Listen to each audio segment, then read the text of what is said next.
see, we're in a dark void for just a second here, but I hope that everybody's doing well today. I'm gonna pull the game up in just a second here. But for today, we're doing something a little bit special. We're gonna be playing through Undertale, which is probably my favorite game of all time. I have played this game a number of times, probably less than you would expect, but that's mostly because that's the point of the game. But I've never done it on stream, and I'd like to do it. I haven't replayed it in a long time, and I think it would be fun to do. I've been meaning to go through the game and really analyze it. Uh, so that's what we're doing today, and also doing kind of like a lore playthrough and analysis of what makes Undertale work. I think at least. Um, yeah. Hopefully that's entertaining. I have no idea if it will be, but we're gonna find out. Let's launch the game real quick, and it should appear. Maybe.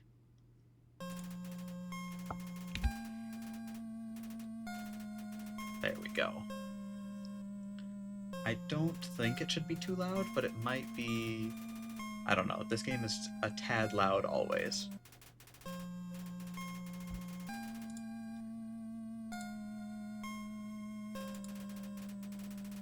There we go. Many years later.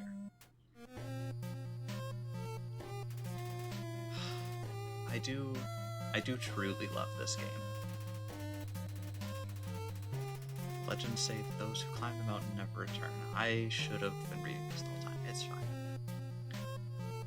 Even from the very first moment, Undertale is lying to you. Or at least misleading you. It's such a fascinating game. Right? I believe that we're seeing... Yeah. This is the scene of the main character, Chara, falling in. And I just find it so cool to... The game's so pretty. It's so well made, and I'm so excited to be doing this. Hi, Sia! How are you doing? Hope that you're having a wonderful evening. We have just started what I hope to be one of the greatest, or at least one of the best streams, because this is one of the greatest games of all time. How am I doing? Fantastic. Got to go to a farmer's market this morning. Other than that, not too much. Not been busy. I have time, and I'm super excited to get through this. How have you been? Anything spectacular going on? I don't think we need any set. Yeah, it's literally just language right away. There we go. There we go. All right. I am going to be going through this entire game as meticulously as possible. Oh, also, if the music is too loud, let me know. I can try and turn it down. I have no idea how the mixing is. I know that Undertale is a notoriously loud game. Because for how... Nope, music is good right now. Glad to hear it. I know, for how great of a game this is, on all technical aspects, it is a hot mess. But I love it anyways. Alright, I think we're all good here. Probably Deltarune, I'm going to talk a lot about the menus because they're important, but I don't think they are in Undertale, so we can just hop right in. I always just go, we're just going to name ourselves simply O. I know people always have, talk about the canon name, but technically there is no canon name. People latch onto Kara because it's the default, but at least as far as anybody can tell, that's just the default because it's short for character. Simple O. Oh, nope, it's not gonna fit. Okay, just simply. There we go, yeah, I guess that is. I think it's, yeah, because you can't have anything over than 7 characters. There's actually, I don't know why it does this. If you ever accidentally get your name to be 7 characters long, it just displays question marks.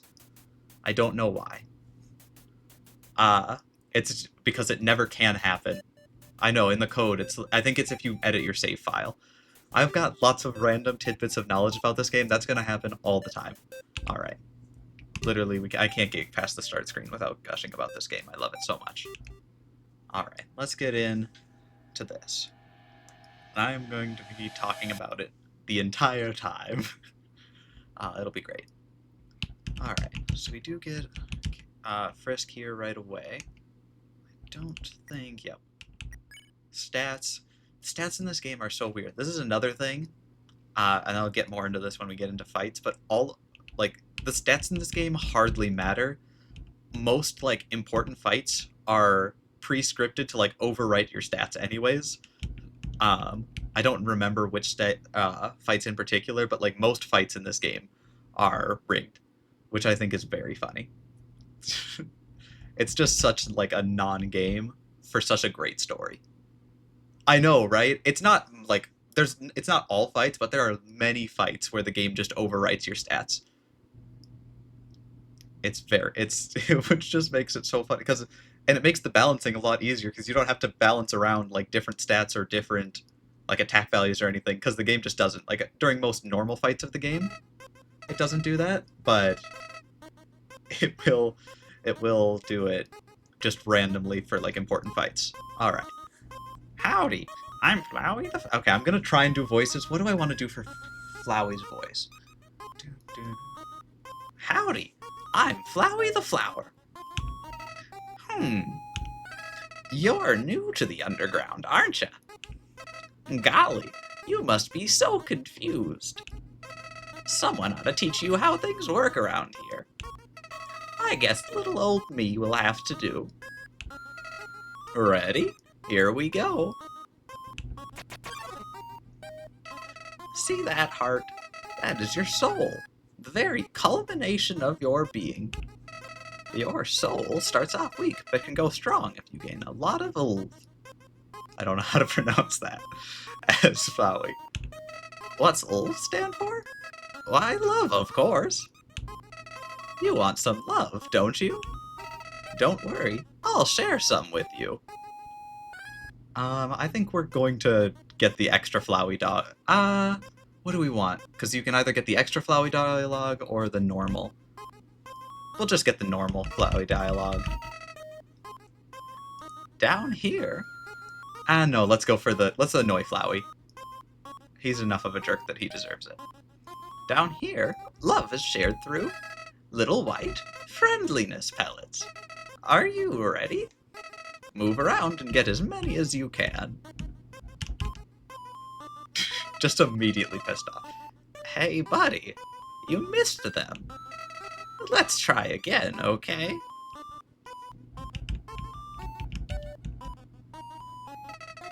Is this a joke?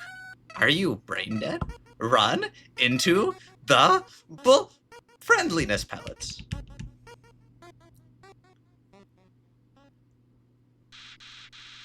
You know what's going on here, don't you? You just wanted to see me suffer. Die! If you can't tell, this live stream is going to be very cringe if you can't deal with the voices. I'm doing this the entire time. I'm also like 95% sure that that's... I don't remember if that's a stock sound effect or Toby himself there. What a terrible creature, torturing such a poor, innocent youth. Ah, do not be afraid, my child. I am Toriel, caretaker of the ruins. I pass through this place every day to see if anyone has fallen down. You are the first human to come here in a long time. Come, I will guide you through the catacombs. It is weird that I think that's one of the only times it's called catacombs, because usually it's just the ruins in the game. This way. Let's see, this is fallen down if I remember correctly. Trying to do a Don't Mind voice is cool that you're doing them. Absolutely. Practice for D&D. All of the music in this game is so beautiful. If we go back here, I never remember where all of the, like, Floweys are. If we go back immediately, do we see Flowey? No. But we do get the little bit of dialogue if we click here. Yep, golden flowers. They must have broken your fall. Yep, that's where Toriel planted Flowey after... I think that's... No, the golden flowers, that's where... I think the original character. In this one, it's going to be Simply, but it would be Chara. is buried.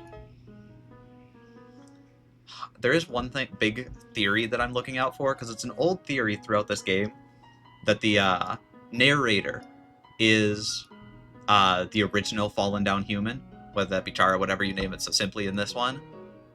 It was an old theory that Chara is the narrator. And there are lots of little bits, but throughout the game that could hint to that, but I'm going to see if there are anything like that go against that. Alright, also I think the music is a little loud. We're going to turn it down. Alright. Let's... Alright. That should be good. Wait. What's that? What do you have, Sia? Oh! Oh, I did not notice that I had gotten... Oh, thank you so much. That's awesome. I forgot about that. Yes, theoretically that should work now. Why didn't I say anything? I completely forgot.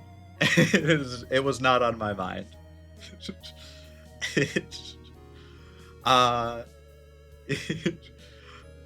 No, I am super excited about that though. I'm actually a professional streamer now, and not just because of the 11 cents I got one time on TikTok. It'll be great. No, thank you so much. That's so awesome. I don't really know. I haven't like set anything up yet. I need to do that at some point.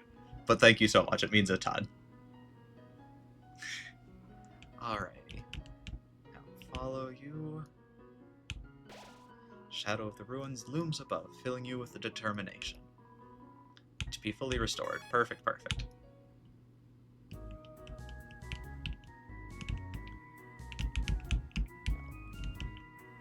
Tutorial. Oh, can we read that sign? No. I was gonna say, I don't think so. Hello. Welcome to your new home, innocent one. Allow me to educate you in the operation of the ruins. Like, thanks for just doing the puzzle for us, Toriel. I appreciate you. The ruins are full of puzzles. Ancient fusions between diversions and door keys. One must solve them to move from room to room. Please adjust yourself to the sight of them. Makes sense to me. Pressing Z, is this the one? Only the fearless may proceed. Brave ones, foolish ones. Both walk, not the middle road. It is very funny, especially like watching people play this who never have before, how confused they are by the ruins. And just like all the little puzzles or whatever. It's really funny because you can tell whether somebody is reading through it and paying attention right away in the game. Always a funny thing. To make progress here, you will need to trigger several switches. Do not worry, I have labeled the ones that you need to flip. I love the ruins. I think the ruins is one of the best, it's not my favorite in the game, but it's one of the best area themes. Press Z to read signs. Stay on the path, thank you. Ironic signs, right away. First switch is over on the wall. I think eventually, do you need some help? Press the switch on the wall. You can do it. Okay, we're gonna listen to Toriel. We are gonna press the switch, but if you do talk to her enough, she will just, like, do it for you. There we go. Please, press this switch, Toriel. Thanks, Tori. Gosh, I love the music in this game is so great. We've got the wrong switch here. It's rusted. No. You want to press the other switch. I even labeled it for you. And I do appreciate all of, like, the literal yellow paint in the hand, like, making light of the hand holding. I will say, I'm definitely going to be overanalyzing this. Have you played Undertale Yellow? I haven't played Undertale Yellow. I definitely would be willing to. I've specifically remained ignorant to the plot of Undertale Yellow. I never was, like, super invested in, like, I was never like, oh, I need to play that someday. But I definitely wouldn't be opposed to it. I always feel like the thing that I like about Undertale isn't the game. I will actually say, for as much as I love Undertale, it isn't a good game. It is a great art piece. And I guess I am hesitant to believe that, like, somebody else captures that really well. But I also haven't seen, and I definitely would be willing to play it. Have you played or seen somebody play Yellow before? I really enjoyed it. Fair enough. I'm sure it could be very funny, and like as much as I do love Undertale, again, it isn't a good.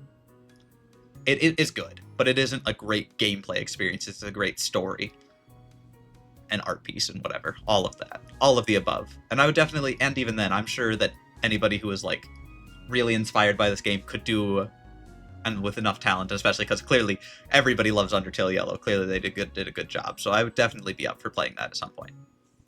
Splendid. I'm proud of you, little one. Let us move on to the next room.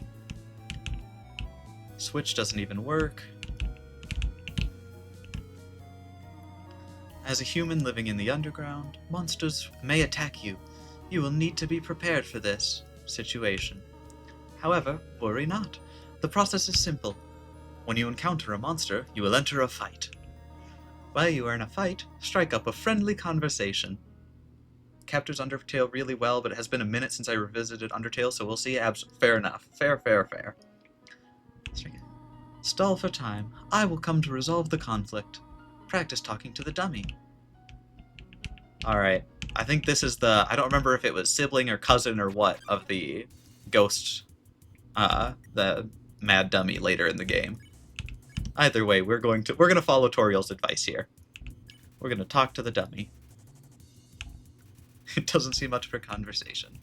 Toriel seems happy with us, though. There we go. Very good. You are very good. Let's see, what is... Oh, no more dialogue from the dummy. I'm trying to remember all the things. There's another puzzle in this room. I wonder if you can solve it.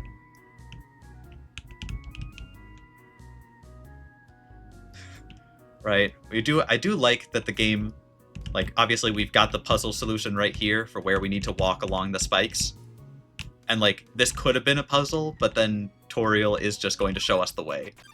Or drag us through the puzzle because she doesn't trust us. I do think it's...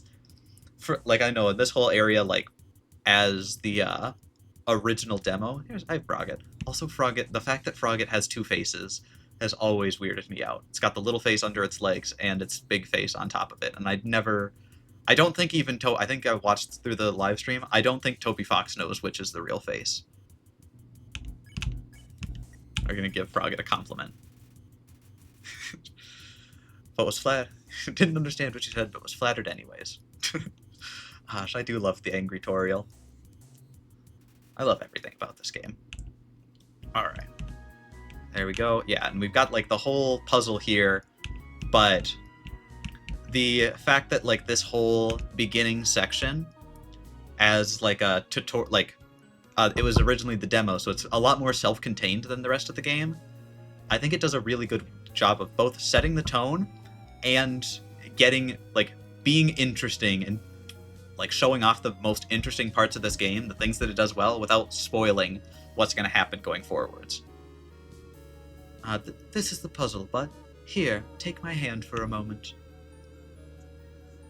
Also, getting to see like this exact sprite when you first start playing Deltarune just gave me such a overwhelming feeling of nostalgia the first time playing. I do miss this game. It's so great. Puzzles seem a little too dangerous for now. You have done excellently thus far, my child. However, I have a difficult request to ask of you. I would like you to walk to the end of the room by yourself. Forgive me for this. Do love Drama Queen Toriel. I think... What is this? Is this Unnecessary Tension? I think that's the name of the song. I think I've got the entire Undertale soundtrack memorized. This is Unnecessary Tension, unless I'm mistaken.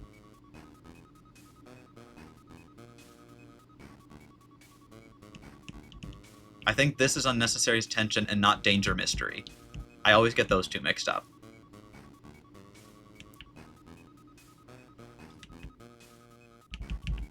Alrighty. Just the longest room. Bum, bum. Let's see. Is Toriel back here? Hi, Toriel. Just trying to pretend like she's not here. Alright. Greetings, my child. Do not worry, I did not leave you. I was merely behind this pillar the whole time. Thank you for trusting me. However, there is an important reason for this exercise. To test your independence. I must attend to some business, and you must stay alone for a while. Please, remain here. It's dangerous to explore by yourself. I have an idea. I do always wonder if it's dangerous to go alone. I wonder if that is a reference to like the Legend of Zelda. It's dangerous to go alone. So take this sword, and it's dangerous to go alone. So stay here. I'll come back for you. I wonder if that's an intentional Zelda reference, or if that was accidental. I will give you a cell phone. If you have a need for anything, just call. Be good, all right? We are not going to... Well, first we're going to call. Say hello. This is Toriel. You only want to say hello? Well then, hello. I hope that suffices. Hehe. About yourself. Do. This is Toriel. You want to know more about me? Well, I am afraid there is not much to say. I am just a silly little lady who worries too much. There we go. This is Toriel. Huh? Did you just call me Mom? Well, I suppose... Would that make you happy? To call me Mother? Well then, call me whatever you like. Click. There we go. Got the full thing. I always found... I do appreciate that you are allowed to flirt with everything in this game as a bit, and I think that it's very funny. Flirting with Toriel, though, always seemed odd, especially directly after calling her mom. Hello, this is Toriel. You have not left the room, have you? There are a few puzzles ahead that I have yet to explain. It would be dangerous to solve them yourself. Be good, all right? Ribbit. Excuse me, human. I have some advice for you about battling monsters. If you act a certain way, or fight until you beat them, almost defeat them, they might not want to battle you anymore. If a monster does not want to fight you, please, use some mercy, human. Ribbit. Thanks, Frogget, for explaining how to play the game. Alright, see if I can remember. I think complimenting Frogget is correct. Didn't understand what it said, but was flattered anyways. Blushes deeply. The audio up just a bit? Yeah, absolutely. Oh no! Wait, as soon as I am not dying. There we go. How is that?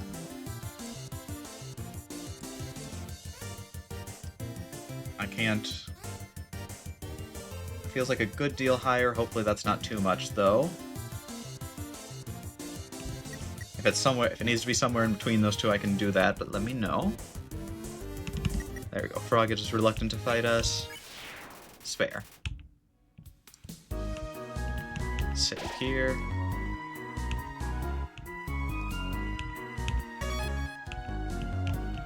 Alright.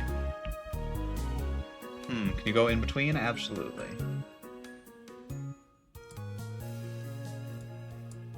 How is that?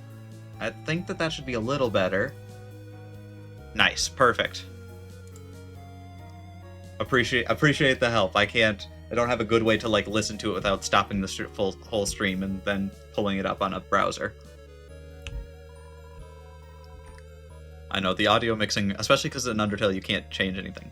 It says take one, take a piece of candy, yes, and we're going to be doing a mostly good playthrough with a few exceptions. So we're going to be following all the rules. Alright. Alright, we're just gonna... Now that we've got through this bit, I don't think that there's anything else besides spilling the candy being a reference later in Deltarune. I don't think that there's anything else in the ruins right away that I have to talk about. There we go. I will say, I don't remember if this is true, so I might be lying to you. But I do believe that you can still do a pacifist run in this game, even if you, like, kill Froggets in the ruins. I think enemies in the ruins don't count towards, like, the rest of the game. Your run. I might be lying about that. I'll have to double check that, but I think that's true. Yeah, I think it was the idea being, like, if you don't, as long as you don't like go full genocide in the ruins, the game is willing to forgive you out of the gate for like killing one or two froggets. Past the ruins though, it doesn't. I think that that's true at least. I don't know about true pacifist. Hello, this is Toriel. For no reason in particular, which do you prefer? Cinnamon or butterscotch? I've always much preferred cinnamon to butterscotch. Although obviously both are fine. Oh, I see. Thank you very much. Ring. Hello, this is Toriel. You do not dislike butterscotch, do you? I know what your preference is, but would you turn your nose up if you found it on your plate? Right. I understand. Thank you for being patient, by the way. Absolutely. 3 out of 4 gray rocks. Recommend you push them. Honestly, great bit. What is this? Whimsum? Yeah. Whimsum, you can just spare immediately. I think you can get gold if you act on the Whimsum after you spare them, but we're not really going to be strapped for gold this run. Let's see. Can I remember this full 1, 2, 3? Yes, let me actually double check that. I think if we console the Whimsum, halfway through your first word, Whimsum bursts into tears and runs away. Do we get... No, we don't get gold. Oh. Maybe it's just gold. Maybe I'm misremembering and you just get gold when it's Whimsum in a fight with somebody else. There you go. Gray rock. Double froggets.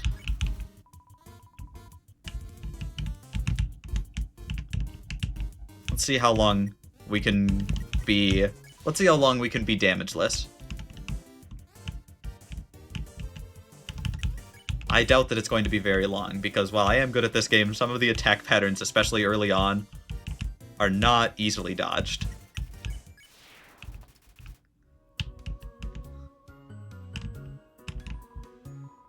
Whoa there, partner. Who said you could push me around? You're asking me to move over? Okay, just for you, Pumpkin.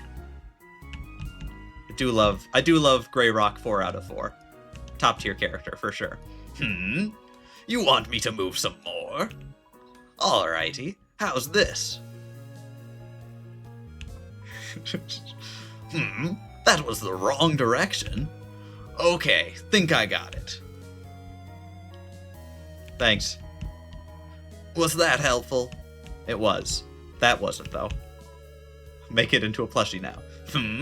You wanted me to stay there? You're giving me a real workout.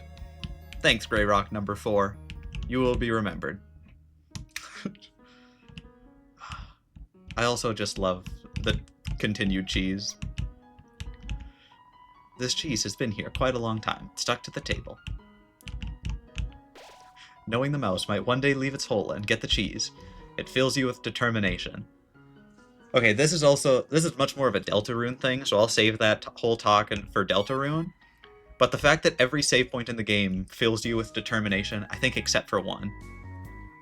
And the fact that every save point in Deltarune dances around the word determination until Chapter 2 is such a weird thing. I need to play through both. Playing through both of them I think is going to be very helpful for trying to do all of the theories, because they're very linked. Anyways, though, this room, very good callback room. Hi, Napstablook. Z Z Z Z Z Z Z Z Z Z Z Z Z Z Z. Are they gone yet? Z Z Z Z. This ghost keeps saying Z out loud repeatedly, pretending to sleep. Sorry, Napstablook. Move it with force? It did always make me a little sad that the only way to progress is to move the Napstablook with force.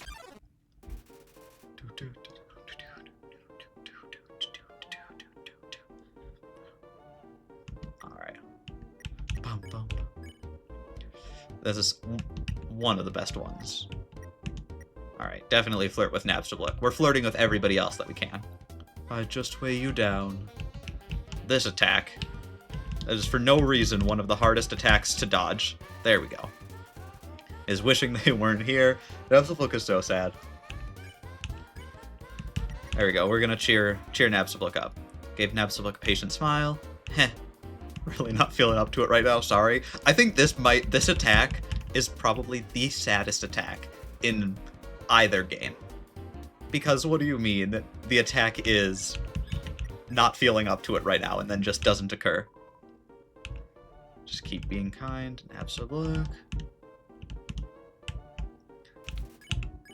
Honestly, we've made it through one of the hardest attacks in the game to dodge, is that crying one.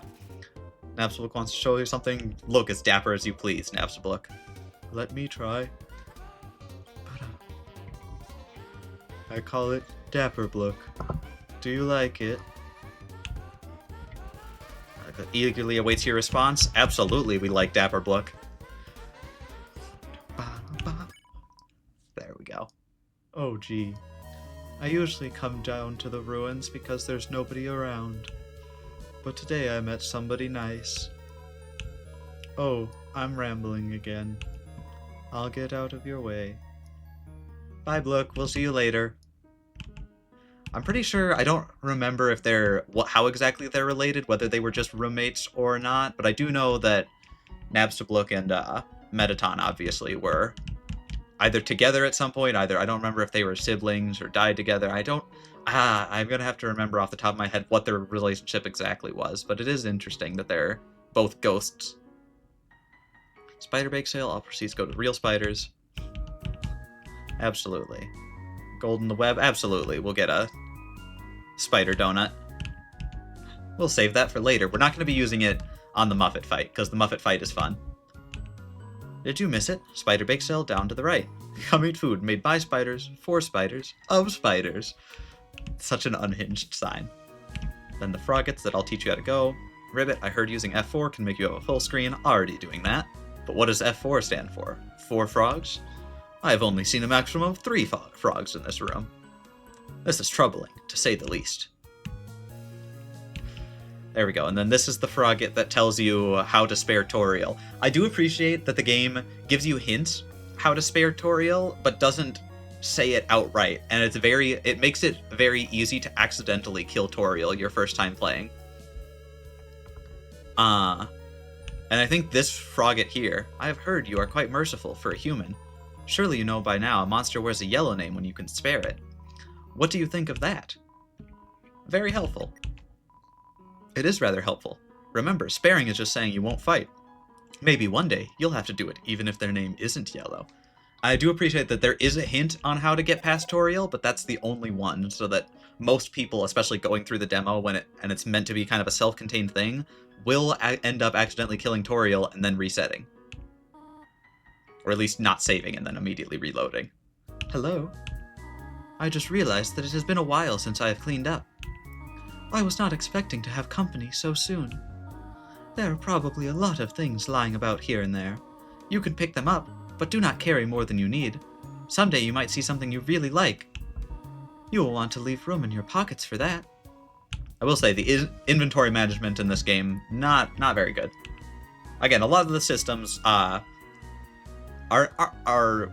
work and just are kind of like mildly annoying, but mostly not, especially after we get to Hotland and we get the phone that becomes our inventory. It's not such a problem, but I do appreciate like all of the quality of life changes that Deltarune made. Just one switch. It's this middle top one, but we'll do that right away and then we'll fight the Vegetoid, because why not? And we'll grab the equipment. I think the equipment is, I want to say this one. How well do I know my Undertale? Nope, this is Blook. Mygasp and Moldsmal. Well, we're definitely going to spare the Moldsmal, and then Mygasp just wants to be alone. There we go, easy fight. Hi, Blook. I fell down a hole. Now I can't get up. Go on without me. Wait, ghosts can fly, can't they? Oh well. Bye, Blook. Okay, it's 1 over is the ribbon. Couldn't remember if it was bottom middle or bottom left. I'm rusty in my Undertale knowledge.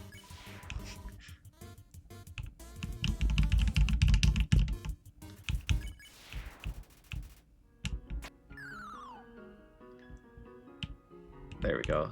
the ribbon.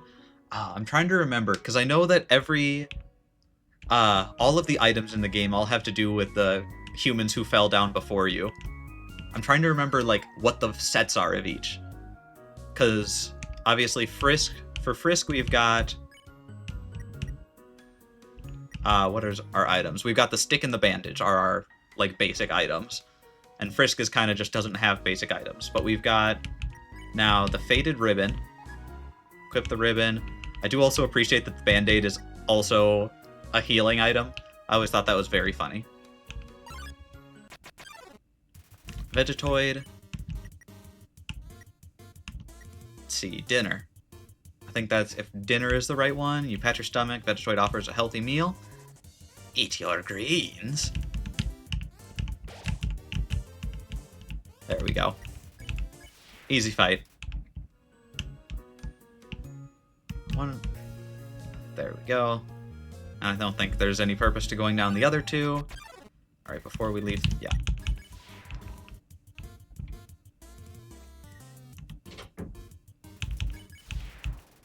You won. You earn 0 XP and 2 gold. Alright. The far door is not an exit, it simply marks rotation and perspective. I cannot say the number of times I've watched people play this game and been so confused by this puzzle. If you can read this, press the blue switch.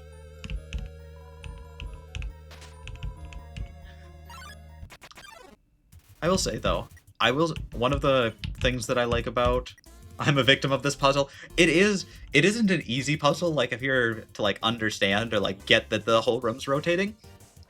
But also, like, I don't know, some of the ruins puzzles aren't great. I think there are a lot of puzzles, actually, in the game that are very good and very, like, either fun gimmicks. I think the puzzles in this game, especially, are better when they're gimmick puzzles rather than, like, actual puzzles. I do think that's kind of like a problem with Hotlands, that it's a lot of just the actual gameplay of Undertale, which isn't very strong, which can make Hotland be a little bit long, and also that's not one of my favorite area themes, but I think early on it's not so bad.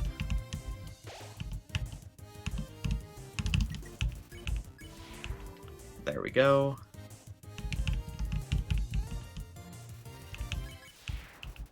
Perfect. Alright, this room is the red one. Yeah.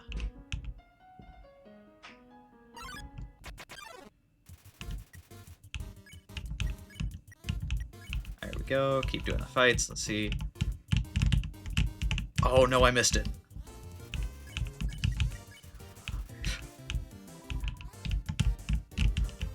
No, I've taken damage. Damageless run is dead. There we go.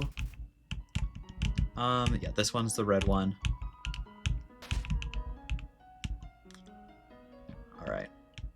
And now we've just got the green one left, which is this one. There we go. Gosh, I forgot how creepy looks. Alright. Let's do Vegetoid first. Alright. Now we're going to not pick on looks.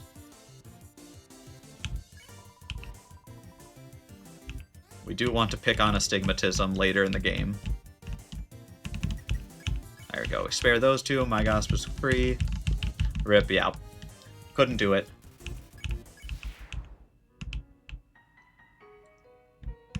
Alrighty. We go right here. This is where we pick up the toy knife. Ribbit. Just between you and me, I saw Toriel come out of here just a little while ago. She was carrying some groceries. I didn't ask what they were for. We're all too intimidated to talk to her, Ribbit. I do wonder... So this is always one thing I've been mildly unclear about in the game, and I think it's because there isn't a solid answer. But it is unclear in this game how much time passes between like Azrael and the fallen human, the original fallen human dying, and now. Like, there's enough for 6 human souls to fall down into the underground, but it's not clear like how much time passes in between the human souls falling down. Like, I think it could be like somewhere in like hundreds of years. And I think that that's generally the assumed amount of time, but it isn't certain. Especially because like a lot of the monsters in the ruins here don't seem to remember Toriel, so it's been enough time that the monsters don't like. Asgore has been their king since long before pretty much every monster that's still alive has been around, except for Gerson. I think Gerson is the only one in Undertale who, besides like Toriel and Asgore, who can remember a time before being sealed into the underground. I don't think there are any others, because every other monster has lived their entire life underground. Also, we should equip the toy knife. Oh dear, that took longer than I thought it would.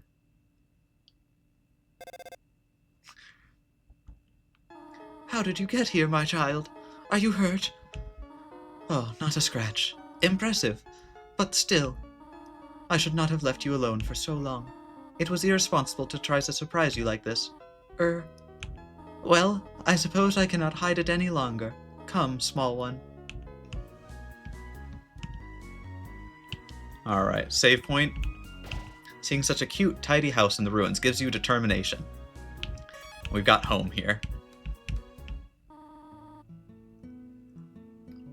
Every time you come in here, this is the biggest nostalgia blast song. I think I could fall asleep to this song every night and be happy.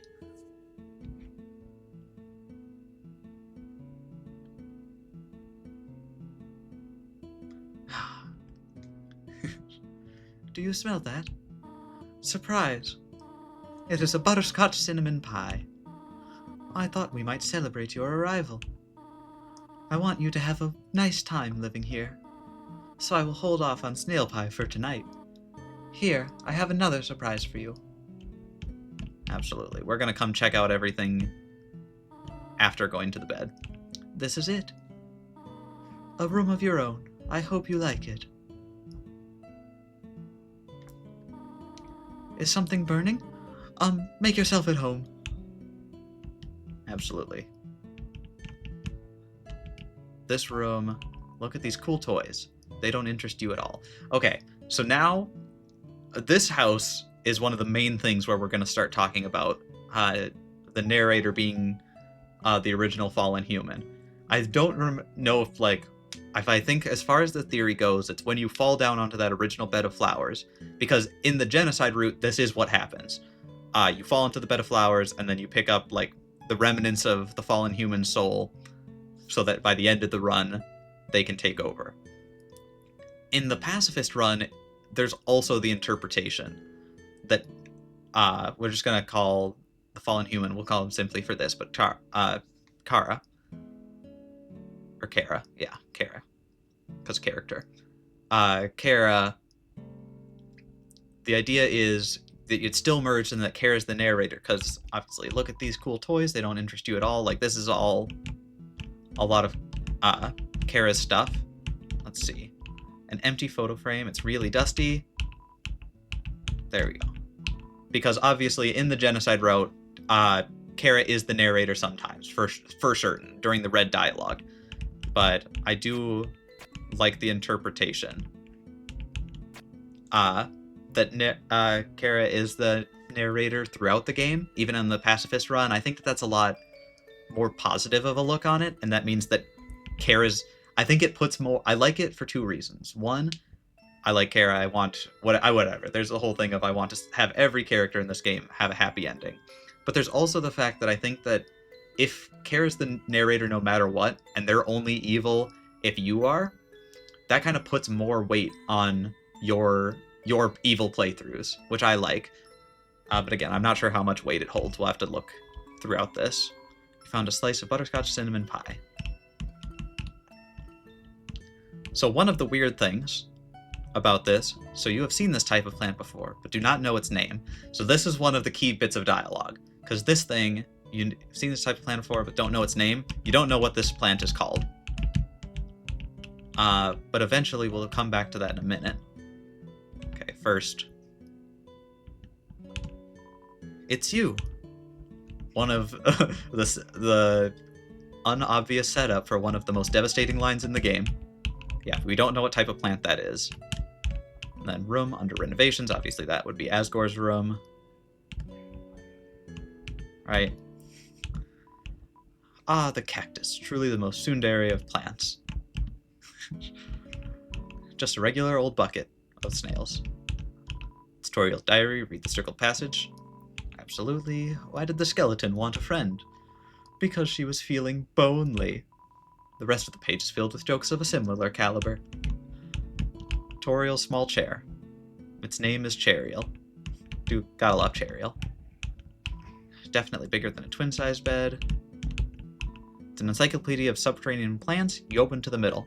Typha, a group of wetland flowering plants with brown, oblong seed pods, known more commonly as water sausages. Okay, so the idea for the bit of dialogue and one of the first bits of evidence for the theory. You peek inside, scandalous story. Sockdor, absolutely. We've just learned that this plant is called a water sausage, meaning theoretically us and the narrator have just learned this. And now, oh, it's a water sausage. Now the narrator also knows that this is called water sausage. Which is weird. Now, I know people have done, there's a great video by Andrew Cunningham that goes through, all of the narration in Deltarune, and there isn't really a, consensus for, there's not, an in-universe character that makes sense that could be the narrator, at least not yet. Old calendar, beginning of 21X. But in this game, I don't know if there's anything that goes against Kara being the narrator. These books are worn. They must have been read many times. Absolutely. We're just not going to go to the basement because Toriel's going to stop us. Oh. Ends of the tools have been filed down to make them safer. Fire isn't burning hot, just pleasantly warm. You could put your hand inside, obviously Toriel's magic fire that doesn't kill you. Up already, I see. I want you to know how glad I am to have someone here. There are so many old books I want to share. I want to show you my favorite bug hunting spot. I've also prepared a curriculum for your education. This may come as a surprise to you, but I have always wanted to be a teacher. Actually, perhaps that isn't very surprising. Still, I am glad to have you living here. Oh, did you want something? What is it? We're going to say nothing for now. Well, talk to me again if you need anything. We're going to explore the rest of the house, and then we'll complain about not getting to go home. It's a history book. Here's a random page. Trapped behind the barrier and fearful of further human attacks, we retreated. Far, far into the earth we walked until we reached the cavern's end. This was our new home, which we named Home. As great as our king is, he is pretty lousy at names. Alright, this is, at some point I'm also going to bring up there's a huge thing going on, especially since the live stream that Toby did, about, and it's probably really important to, the game as a whole, but there's a very, big thing about copies of things in these games. This is more sort of a Deltarune thing again, but copies being monochrome. I don't think that that's entirely consistent, but it is funny that, obviously we're in the ruins here, and it's basically a copy of Home at the end of the game, and that's monochrome. I do like that. I wonder if that was just Toby doing that because he liked it, or if he actually had the thought of copies being monochrome this early on. Because obviously he came up with the idea for Deltarune first, or at least the ending of Deltarune first, and then he's decided to make Undertale as a practice game to get better at making games so that he'd make the game he really wanted to make. And then it made $1 bajillion. Stovetop is very clean. Toriel must use fire magic instead, absolutely. The size of the pie intimidates you too much for you to eat it. Inside the cupboard, cookie cutters for gingerbread monsters, absolutely. There's some white fur stuck in the drain. For some reason, there's a brand name chocolate bar inside the fridge. I assume that's MTT chocolate. Just for Metaton, because that's the only brand in the underground. Alright.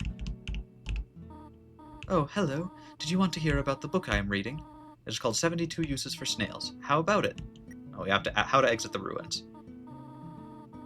How about an exciting snail fact? Did you know that snails talk? Really? Slowly? Just kidding. Snails don't talk. Love your jokes, Toriel. Interesting. Alright, we're gonna just keep pressing. How to exit the ruins? I have something. I have to do something. Stay here. Alright. So we're gonna do something real quick that I think is important because of the sheer amount of dialogue extra that it does. We're going to save right here. And we're going to kill Toriel. And then we're going to talk to Flowey, and then we're immediately going to exit the game, and then reset, and then talk to Flowey again. Because I think that it's a fascinating bit of dialogue, and I think it's how the game was originally meant. Like, it's the idea, like, the game doesn't make it easy to not kill Toriel. You're expected to have probably accidentally killed Toriel at this point, and then you reset to your last save, and then you save her. And I think that looking at the game through that metric, and I think that it is interesting that, like, the game was ready for this even in its demo form, like where it's a very self-contained story, that it does that really well. But even if you, like, later on, I think by far and away the hardest boss to not accidentally kill is Undyne. And I think that many people, if they're not, like, looking it up and are just doing, like, a neutral, like, even if they're doing a mostly pacifist run, or, like, close to a neutral run, they end up killing Undyne. And I think that's the secondary, like, that's the thing that you accidentally kill, so that you have to go back and play the game a second time to get true pacifist. And I think that those are the two ones that stand out to me a bunch as being, like, really difficult to do pacifist-wise. Ahead of us lies the end of the ruins, a one-way exit to the rest of the underground. I am going to destroy it. No one will ever be able to leave again. Now be a good child and go upstairs.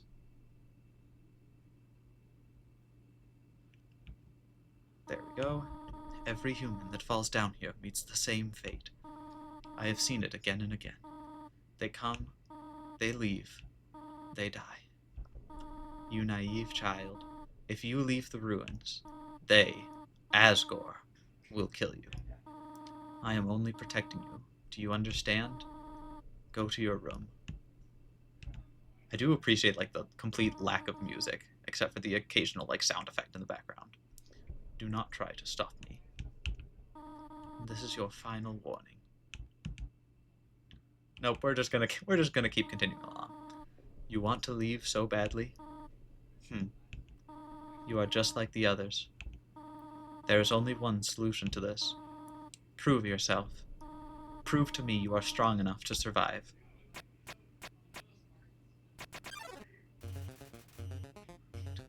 Heartache is such a good song.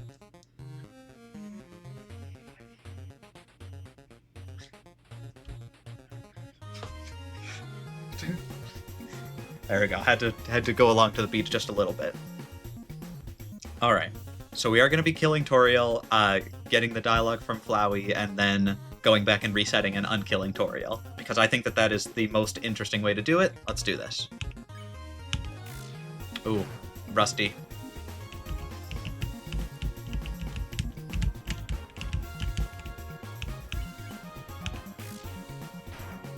Better.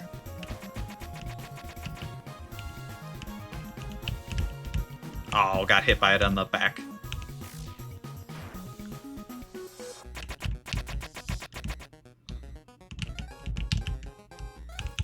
Well, barely didn't dodge that one.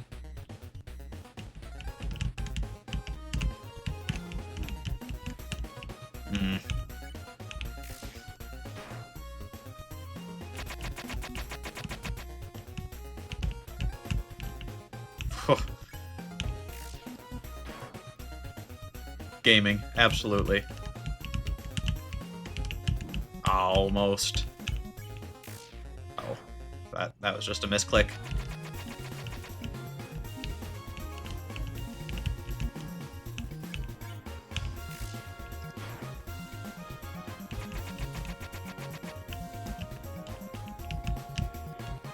There we go. I mostly remember how to do this fight. It isn't... The attack patterns are definitely difficult to dodge, but luckily it just doesn't do much damage, so it's totally doable.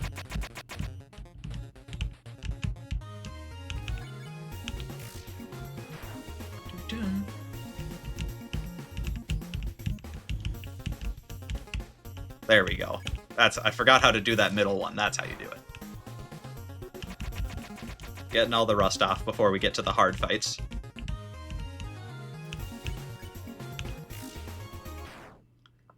Oh. You are stronger than I thought. Listen to me, small one. If you go beyond this door, keep walking as far as you can. Eventually, you will reach an exit. Asgore. Do not let Asgore take your soul. His plan cannot be allowed to succeed. This sprite, I think, out of every like death sprite in the game, like even more so than the genocide sprites, you could just see the pain. Be good, won't you? My child. Alright, this is also important. I'm going to comment on this in a second. Oh, heartbreaking. Pun intended. Alright. That thing is very important. The fact that I think that Toriel is one of 2 boss monsters in the game. Boss monsters being monsters whose souls persist after death. I think only her and Asgore count. But they're like a very rare like subspecies of monster. I think there's more in the library later on about that. But I don't think there's any other enemies in the game that have their like soul persist for a few moments after death. All right, we're gonna go talk to Flowey. Flowey's gonna make fun of us. I hope you like your choice. After all, it's not as if you can go back and change fate. In this world, it's kill or be killed. That old hag thought she could break the rules. She tried so hard to save you humans. But when it came down to it, she couldn't even save herself. What an idiot.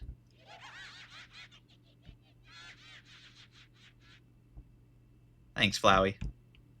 Alright, and now we're going to reset the game real quick, and now we've talked to Flowey. There we go. So we're going to reset the game real quick, save, and then we'll be right back. Or at least, quit out of the game. Come on, Undertale. There we go. Should be gone, and now we'll be back. Alright, let's see if it should come up. There we go. Go to races ruled over Earth, humans and monsters. I didn't go through the full cutscene. There we go. Now we can continue. Alright, now we just do the fight normally. It is a heartbreaking scene, and I do like that Flowey eggs you to, like, go back and change it. Okay, yeah. We did everything else here.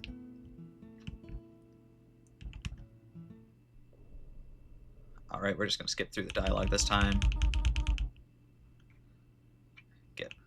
Get back on track. I think that's probably one of the only fights that we're gonna do both ways, because I think it's the only fight that, like, makes sense to do both ways. Because after this, I'm going for pacifist run. You're just like the others. Yeah. Prove yourself. Oh, that I do not? I forgot to skip. I've started skipping through this. No, that is impossible. I do like that the game immediately calls you out if you reset. Even with Toriel. Toriel's like, you're acting differently. I really appreciate that. I'm so mad that I forgot to skip over that. That dialogue comes up. Alright, we're going to talk to Toriel. You thought about telling Toriel that you saw her die. I remembered this bit of dialogue. I didn't remember that there was dialogue before this. But that's creepy. Can you show mercy without fighting or running away? There we go. I like how it gives you a hint if you reset. Oh, come on.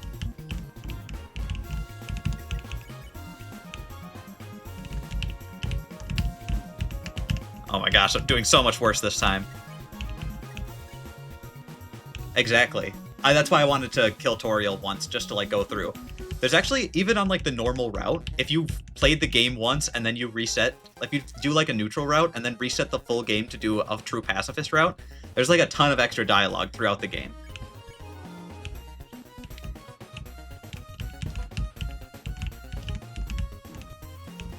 There we go.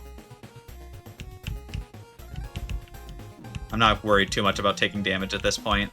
Toriel's not going to kill us. What are you doing?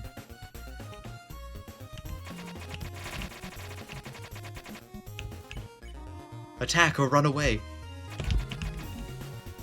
Toriel takes a deep breath. She's not doing well. What are you proving this way? Gosh, I think this attack right here, the one that Toriel avoids, fight me or leave. The one where Toriel is forced not to kill you. I think it's one of the most, like, impactful early moments in the whole game. I will say, especially, like, as a self-contained demo, it's such a tight, like, obviously, not all the puzzles are great, and not everything is perfect, but the demo in and of itself does such a good job of, like, showing everything that makes this game such a great piece of art, because this is simple gameplay. It's simple things all meshed so well to create such a unique and interesting story. Go away.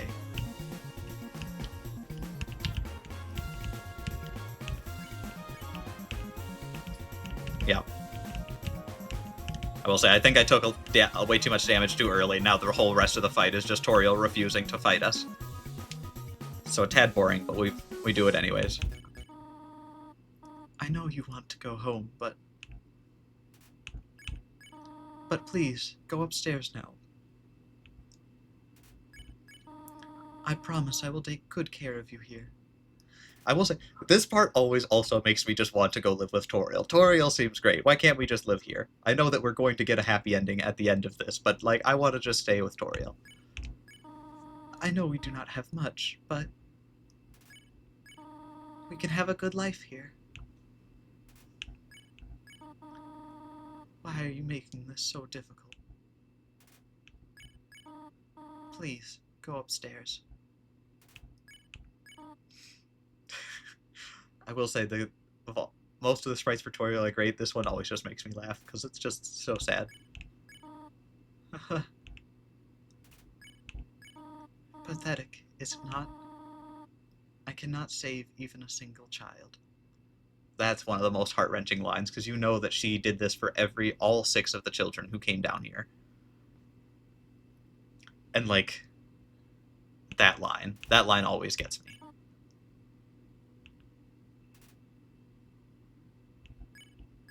No, I understand. You would just be unhappy trapped here. The ruins are very small once you get used to them. It would not be right for you to grow up in a place like this. My expectations, my loneliness, my fear. For you, my child, I will put them aside. If you truly wish to leave the ruins, I will not stop you. However, when you leave, please do not come back. I hope you understand. Oh, I love the sprite so much. Goodbye, my child.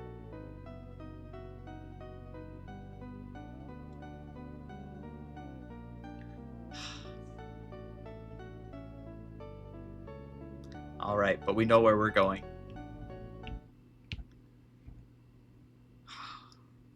So great.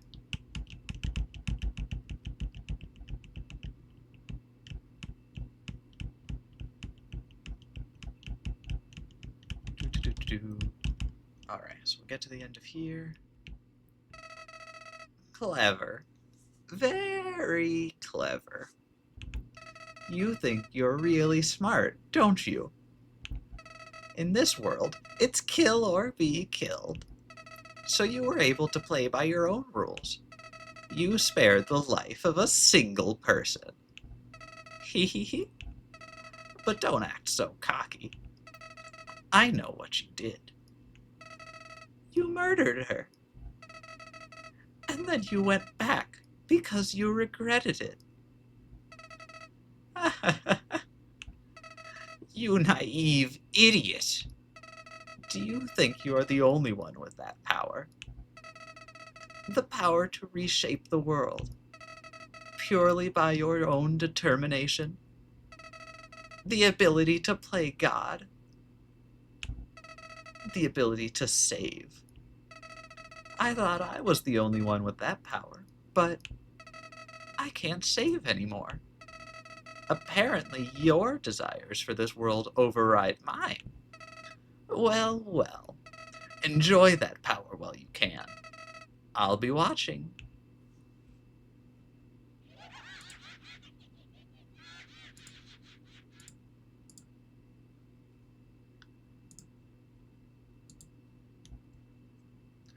There we go. All the extra dialogue you get from that area. I know if you go back twice and reset, Flowey will also make fun of you if you've killed Froggets. I know, very creepy. If you've killed Froggets but then go back to save Toriel, he'll call you a hypocrite for caring about Toriel but not the other innocent creatures, and then makes even more fun of you if you go back and like full reset and then save all the Froggets. My username. Where are you? You have somehow landed yourself in my lore playthrough of Undertale. Also, hi, nice to meet you. Uh, who am I? Who are you? Let's see. As far as I can tell, Yisrael. Yes. Oh my gosh, Yisrael TV. How are you? Only you can answer that for yourself. Yes. Yes. Perfect. Also, hi. Welcome to chat. Hope you're all doing well. Uh, we've just made it out of the demo of Undertale. I've played this game. What am I? Why are Caesar, you are a cat. I know that. Why are you? Now that is a question. I would recommend several philosophy textbooks, but none in particular. I do know that all of you are, because all of you have asked about whether you are. You're a piano. There you go. You'll be great at making all of the music. Also, we've got Alphys watching us from the behind the bush here. There's a camera hidden in the bushes. Hi, Alphys. There we go. Yep. Just for everybody new that's showing up, though, we're doing a full lore playthrough. I've played through Undertale before, but I'm ironically not from Israel. Fair. Who is Alphys? Have you played Undertale before? My username 7665 or 7465. If you have not, I am going through. Never. This is Undertale. I'm going through this having played this game a large number of time and knowing every detail about it inside and out. I am going through trying to do like a full analysis of this game and playing through it for like the 17th time to try and get everything that I can out of it. What tail? The one that's under, but not over. Overtail is a fully different thing. But Undertale's a great game. I would highly recommend playing it. But you're gonna see all of the things. Underwear under there. I think considering that I'm streaming it, Undertale, the latter version, would be more accurate. Also, here comes Sans. Very creepy. This whole section is just meant to be very creepy after the demo ends. Wait, what's the difference? When I'm playing it, there is no difference. Sans, like Comic Sans? Yes. All if I have no idea whether you're pulling my leg or not, but I'm going to assume you aren't my username. So then the answer is yes. Sans, as in Comic Sans, the character is mildly based after the font.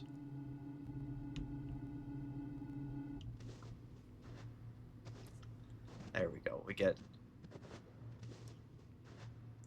what is supposed to be a very ominous scene directly after the demo ends.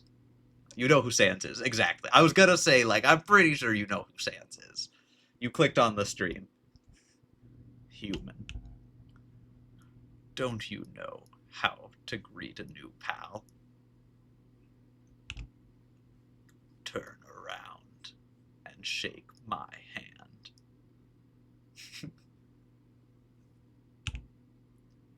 I'm mildly based off of Aurelius on TV. Oh, cool. The perfect character introduction. The old whoopee cushion in the hand trick. It's always funny. Anyways, you're a human, right? That's hilarious. I'm Sans. Sans the skeleton. I'm actually supposed to be on watch for humans right now. But, you know, I don't really care about capturing anybody. Now my brother, Papyrus, he's a human hunting fanatic. Hey, actually, I think that's him over there. I have an idea. Go through this gate thingy.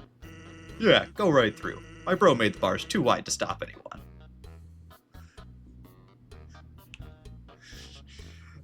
Yes, you what? Quick, behind that conveniently shaped lamp. Also, in case you weren't aware, Papyrus is also, yes, both of the skeleton brothers are fonts. Also, I do appreciate the conveniently shaped lamps. Sup, bro? You know what's up, brother.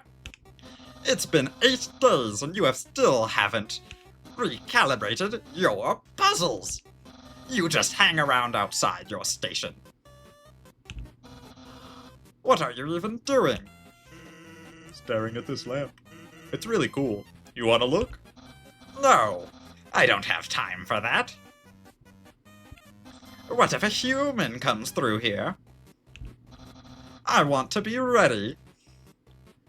WD Wingding is a Microsoft. Yeah, it's Wingdings and also Aster. The font Aster is Gaster.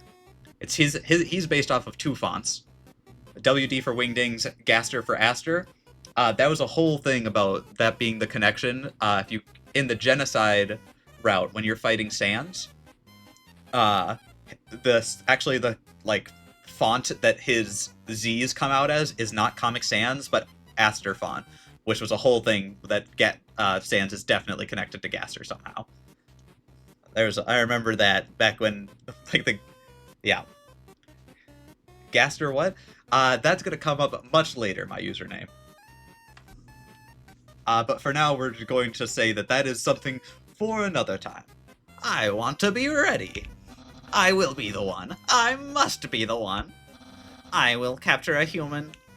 And then I, the great Papyrus, will get all the things I utterly deserve. Respect, recognition. I will finally be able to join the Royal Guard. How do you spell? You've spelled it correctly. I will finally be able to join the Royal Guard. People will ask to be my friend. I will bathe in a shower of kisses every morning. Maybe this lamp will help you. Sans, you are not helping, you lazy bones. All you do is sit and boondoggle. You get lazier and lazier by the day. Hey, take it easy. I've gotten a ton of work done today. A skeleton. Sans! Come on, you're smiling.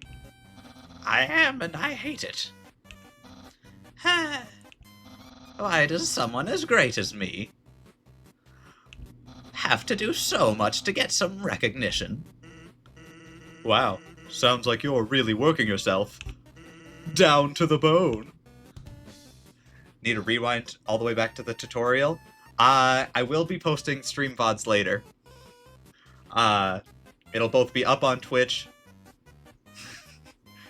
and also up on my YouTube. So if you want tutorial, exactly. Tutorial is everything is a pun in this game. That's exactly how I name things too when I have to make things. I will attend to my puzzles. As for your work, put a little more backbone into it. My username, one of the characters that we just left in the tutorial is named Toriel. Toriel gives you the tutorial.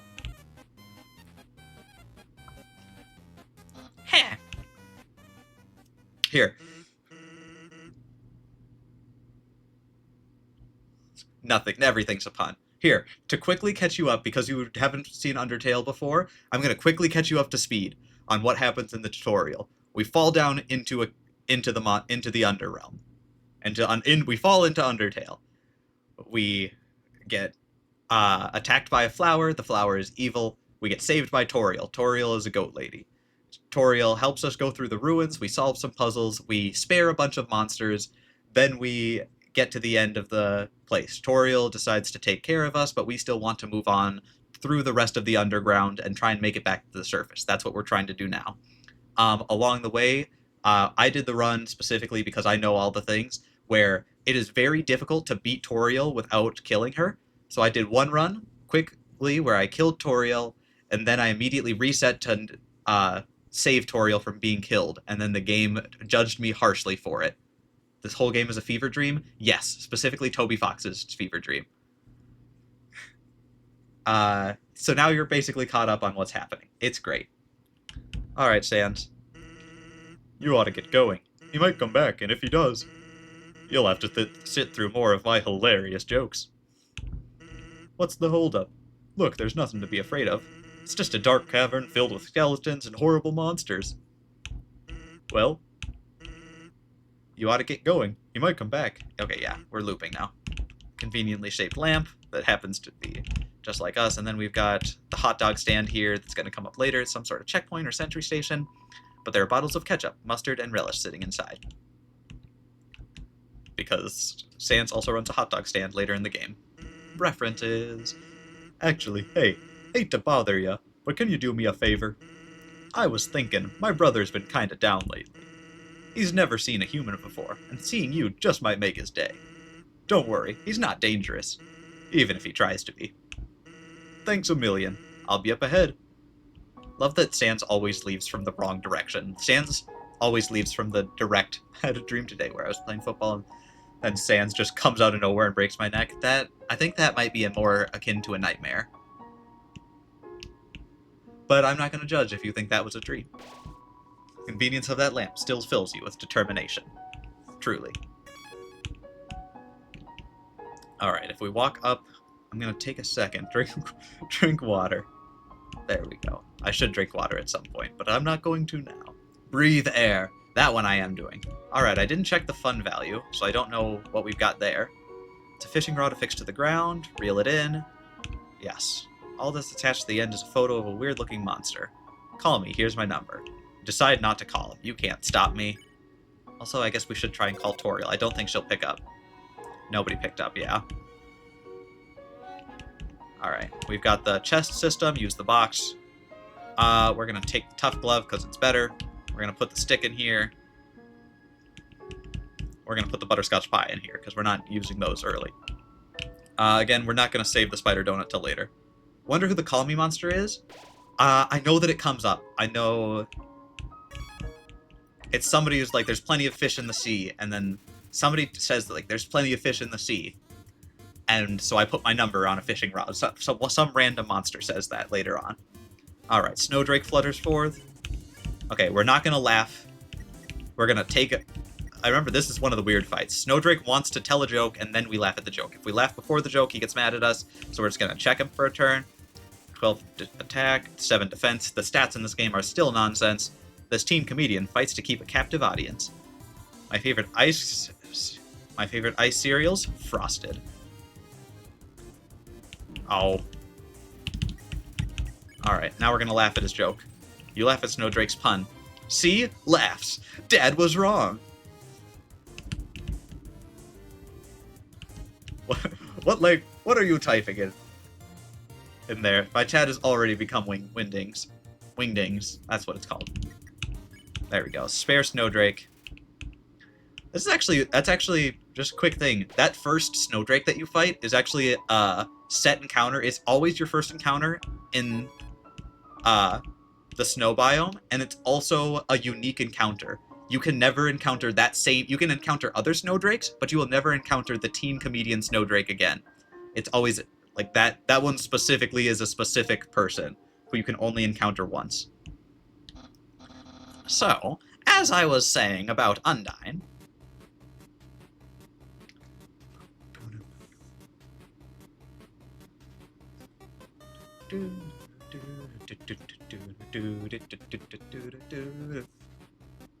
Sans! Oh my god! Is that a human? Uh, Actually, I think that's a rock. Oh, Hey, what's that in front of the rock? oh my god! Is that a human? Yes. Oh my god! Sans! I finally did it! Undyne will.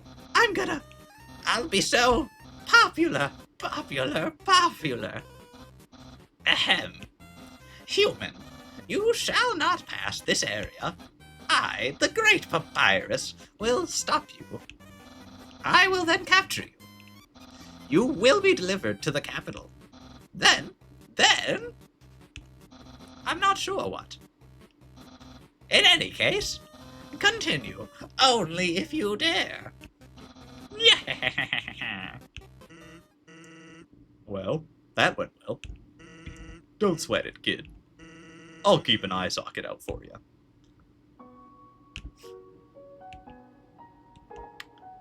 Much appreciated.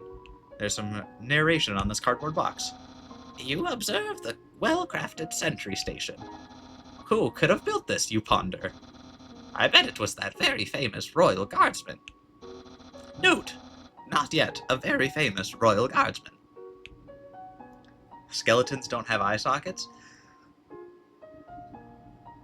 Don't they? Is that not what that bit of the...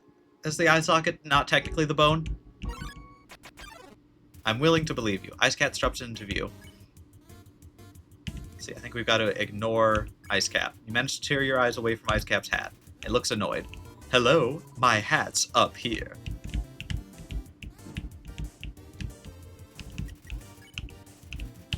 There we go. We just need to keep ignoring him. You continue not looking at Ice Cap's hat. It seems defeated. Okay, I'll ignore you too.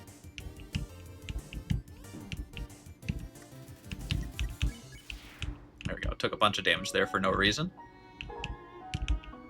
Absolutely no moving. Yep, this is our introduction to blue attacks.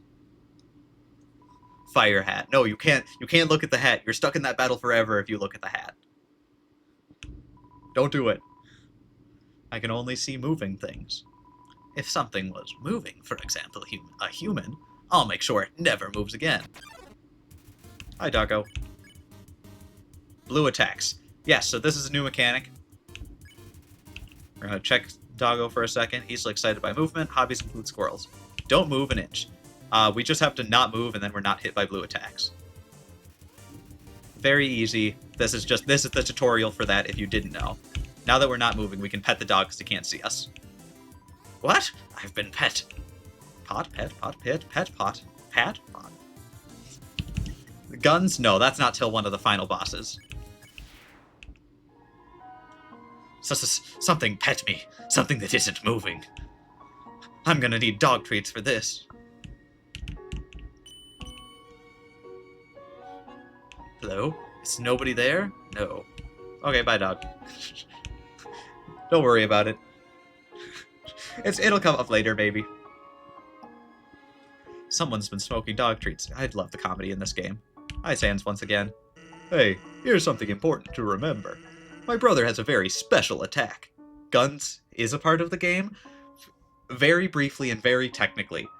One of the fallen humans that fell down before us, because there were, I think, 6 human souls that fell down before us. Those 6 humans all had different items, and one of them fell down and had a gun. They brought a gun to the underground. There aren't any bullets left, though. Although one of the bosses just creates bullets from the gun. Anyways, that's not till much later.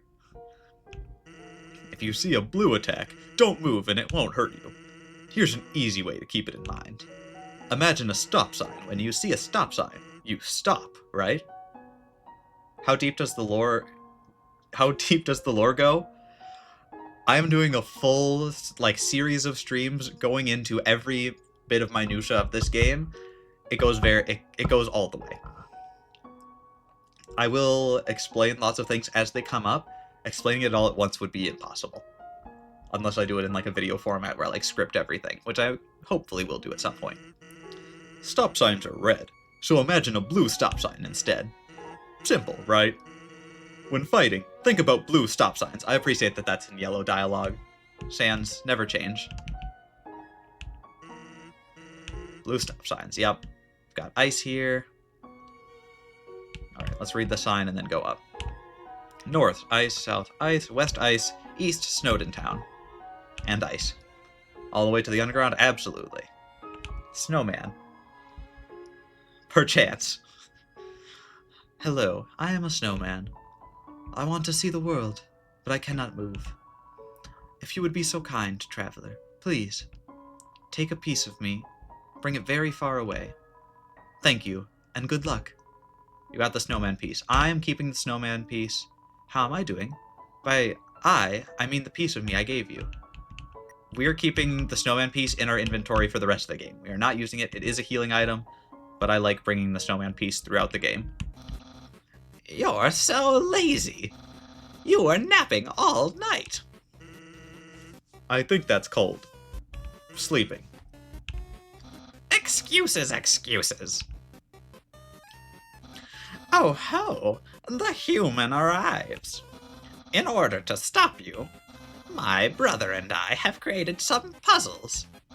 I think you will find this one quite shocking. For you see, this is the invisible electricity maze.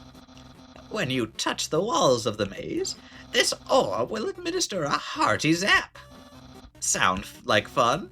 Because the amount of fun you will probably have is actually rather small, I think. Okay, you can go ahead now.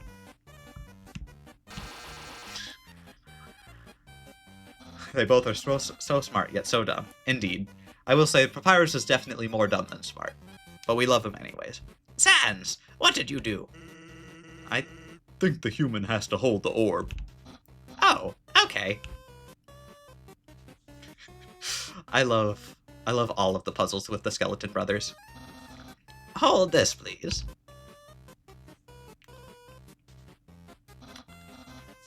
Okay, try now. Wonder if we can figure out where to go.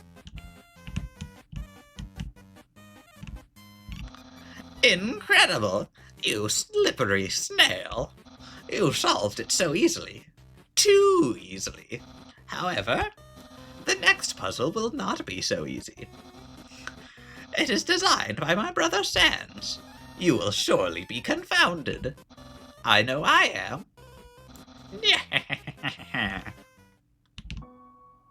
I did. Extremely lucky. Hey, thanks. My brother seems like he's having fun. By the way, did you see that weird outfit he's wearing? We made that a few weeks ago for a costume party. He hasn't worn anything else since. Keeps calling it his battle body. Man, isn't my brother cool? Love that Sans loves Papyrus.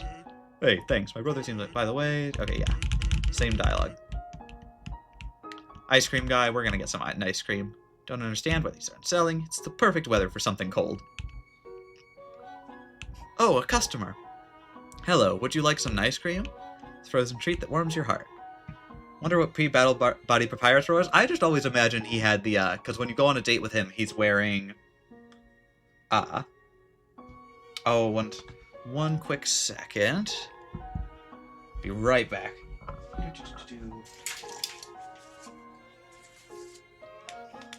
Okay, my streamer advertiser's a little broken. I have to fix it. The perfect temperature, absolutely.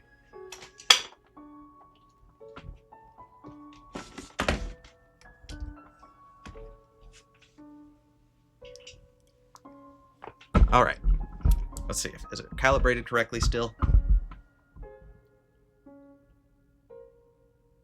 Let me look. Straight ahead. How does that look?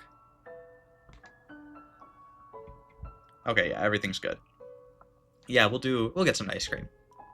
Here you go. Have a super duper day. We got the ice cream. Perfect. Alright, so up here's Sans. Sans is going to try and sell us some grilled snow. Want some fried snow? It's just 5 gold. Did I say 5G? I meant 50G. No. You're right. That's still too low. Thanks, Sans. Alright, let's see if we can get this in the hole. I will say, okay, this, I'm gonna have to do this so many times. This puzzle. It's one of the most nonsense puzzles. Alright, there we go. We got one in the hole. Green. Your concern and care for the ball led you to a delicious victory. Oh, what are the different... Okay, so this is a hint very early in the game towards the different souls. Every human soul has a different color, and I think each of them, like... Oh, each of them embodies a different aspect. Green is, like, obviously concern and care. I don't remember if it was, like, specifically empathy, or... I think it's empathy or something along those lines. And we're awarded 1 gold. Okay. Now we're just going to keep doing this until we get all of them. So we just got to do this 6 times. Oh my gosh, this puzzle. This ball does not want to go.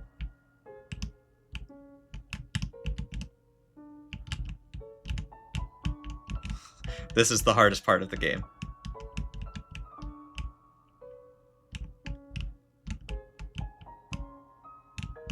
Oh, come on.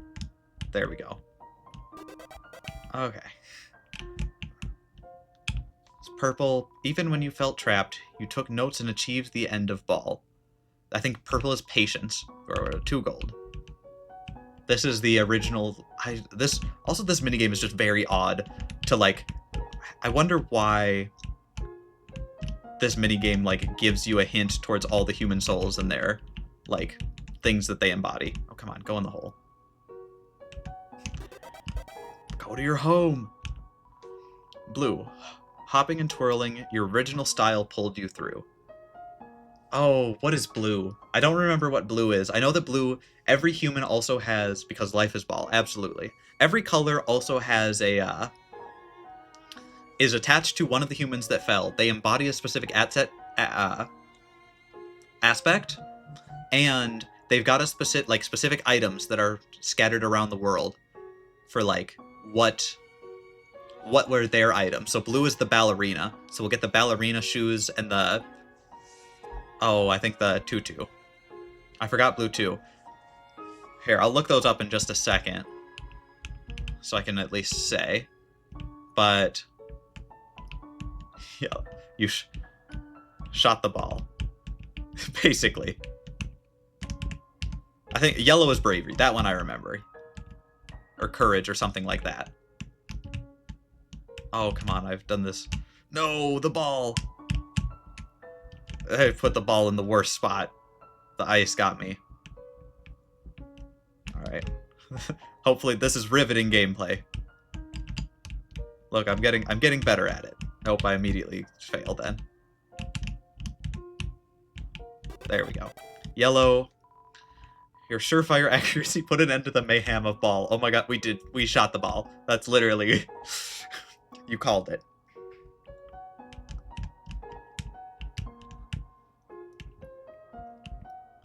Is this ball hockey? Yes.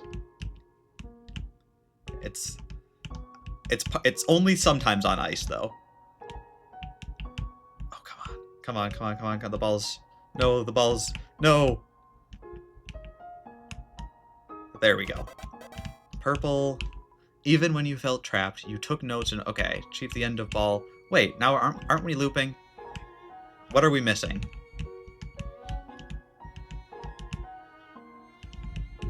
I swear... did we go through all of them? Green, yellow, purple, blue... I swear that we're missing a few yet. Cyan? Yeah. Oh, it's because... Oh my gosh, we have to start over because we missed one.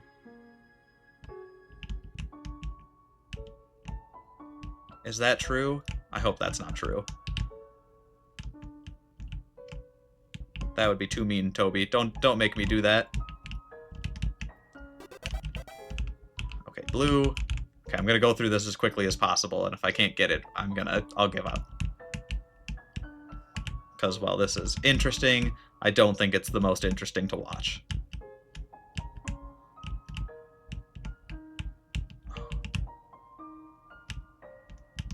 Come on. Blue, okay, yeah, they're looping. I'm not gonna sit through and wait for all of them. Snowdecahedron, perfect, okay. What's up here? Oh yeah, this is the hers, the 2 dogs that we're gonna have to fight. Smell danger rating, snow smell, snowman, white rating, can become yellow rating. Unsuspicious smell, puppy, blue rating, smell of rolling around. Weird smell, humans, green rating, destroy all. I really appreciate that all of the colors are in the wrong text. So many dogs, yep. That's a hint for how to complete this fight coming up next. In just a little bit. Human, I hope you're ready for... Sans, where's the puzzle? It's right there, on the ground. Trust me, there's no way they can get past this one. Can we find... Monster do-do-do... I don't remember if there's any weird nonsense in here. I don't think I don't think so.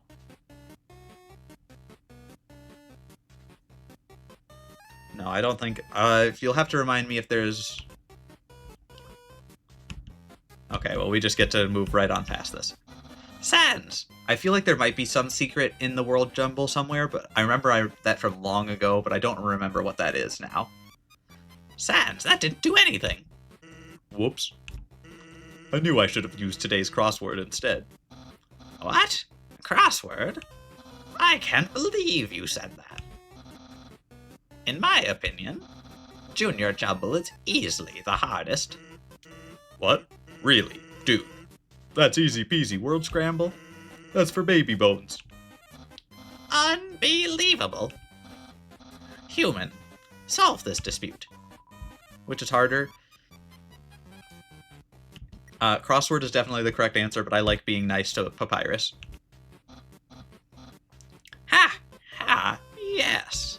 Humans must be very intelligent. If they also find Junior Jumble so difficult... I know the dialogue so well in this game that I said that even before I pressed the button. Bye, Papyrus. Thanks for saying Junior Jumble just to appease my brother. Yesterday you got stumped trying to solve the horoscope. That's one of my... Alright, mouse callback. It's a note from Papyrus. Human, please enjoy this spaghetti. Little do you know, this spaghetti is a trap, designed to entice you. You'll be so busy eating it that you won't realize that you aren't progressing. Thoroughly japed again by the great Papyrus. Yeah, Papyrus. I love that Papyrus signed all of that. It's a plate of frozen spaghetti. It's so cold, it's stuck to the table. It's an unplugged microwave. All of the settings say spaghetti. This room is one of my favorite, nonsense bits. This, you know what? I'm gonna make the claim. This room is the reason that we should have indie games. Because unless you're Kojima, how do you explain to somebody why this is a necessary room for your game? There's no way to explain to, studio heads that why this is necessary. Which is why we love indie games.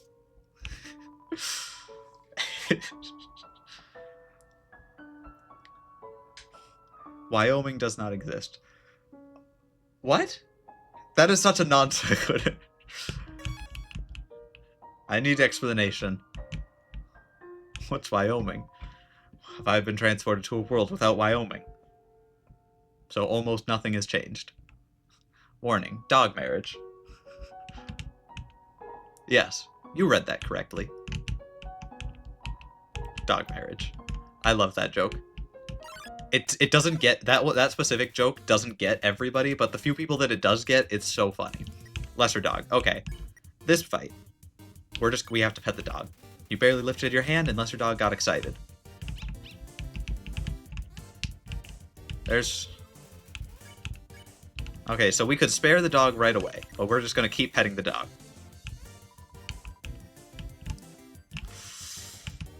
Oh, I've tried to chase it.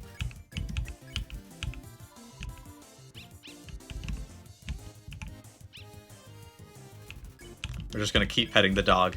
It keeps getting larger. Oh, wait, I checked the dog. No, I'm trying to pet it.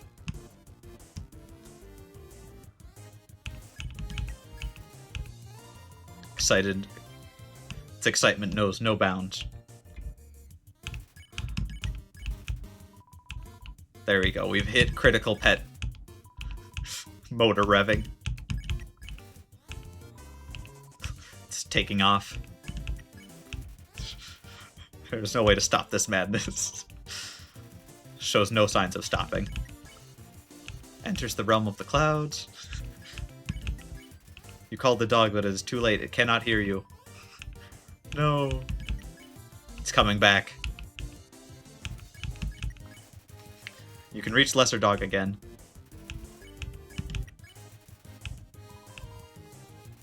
This dog is lowering. We need to get Lesser Dog back down.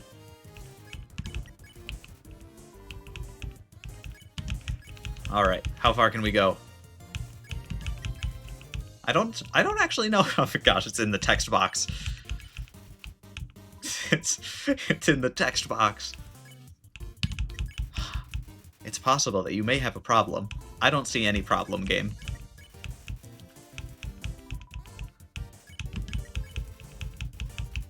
No problem here.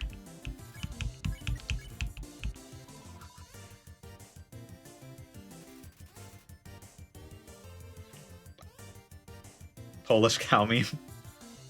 I was gonna say, that does not look like a language that I can speak.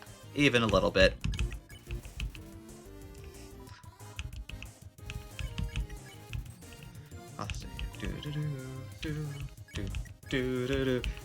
Okay, come on. We just need to get the Lesser Dog down to the text box.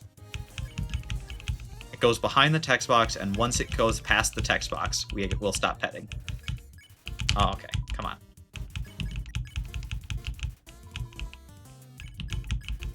It's almost there. Riveting gameplay right now.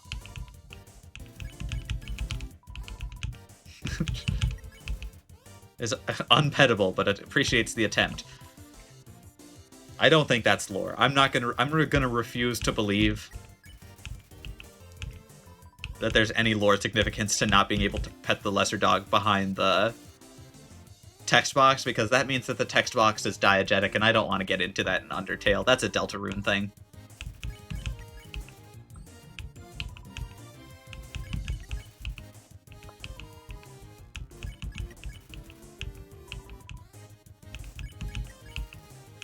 There we go. I don't even know how to deal with that, if that's canon to the game. Okay, I swear the dog comes out. Yep, there it is. It comes out of the bottom. Mankind was not meant to pet this much. Disagree. It continues. Absolutely. I think we're gonna call it there. It just keeps going. Lesser Dog is questioning our choices. Fair enough. We'll call it here. There we go. We're just gonna click the switch here. Take my money, absolutely. Wait, did I click it? Switch is stuck now. Okay, yes, I did. Here's the hint if you wanted to do it and you couldn't figure out where the switch was. That gets rid of these. And now we've got dog marriage fight. This is a very short song right here called Dog Bass.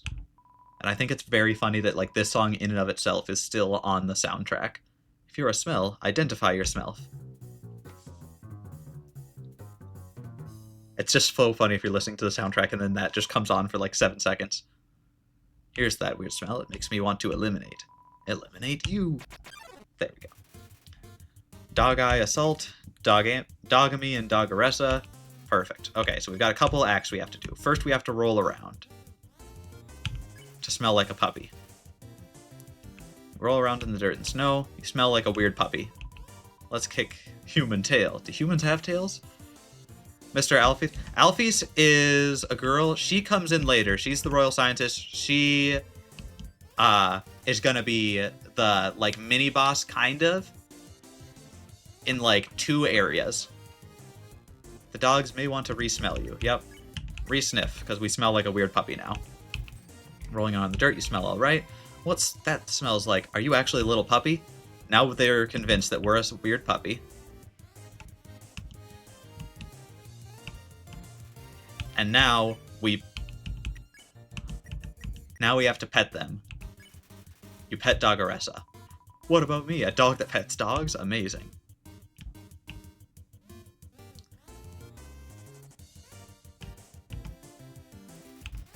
And then Dogamy gets pet. Wow, pet by another pup. Oh.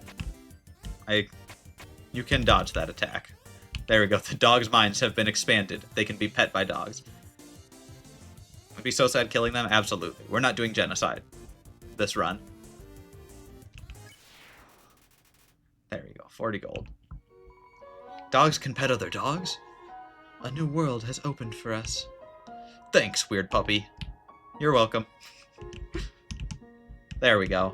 Alright, quick, easy version of this. Right here. Boop. What does this sign say? Every X into an O, then press the switch, yeah. What? How did you avoid my trap?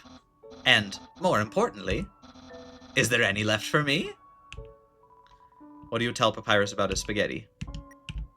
I'm gonna lie to Papyrus. I'm sorry. But really? Wowee. No one's ever enjoyed my cooking before. I live on Neptune. I can confirm this is what it looks like. Appreciated for the confirmation. Well then, fret not, human. I, Master Chef Papyrus. I almost said Master Chief Papyrus. Oh, that's different. Will make you all this pasta you could ever want. Yeah. Or yeah. Opposite way around this time. My brother started a sock collection recently. How saddening. Sometimes I wonder what he would do without such a cool guy taking care of him. Yeah. Is that a Halo reference? Yes. Okay, yeah, this is looping dialogue. Cool.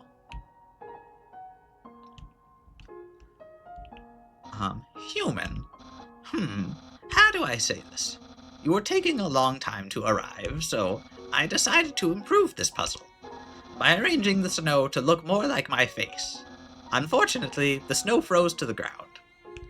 Now the solution is different, and, as usual, my lazy brother is nowhere around.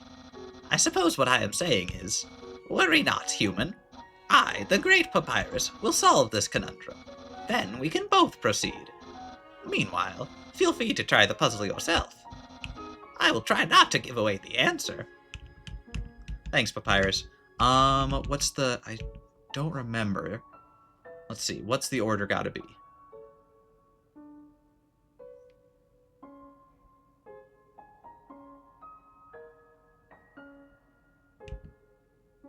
Okay, we do this.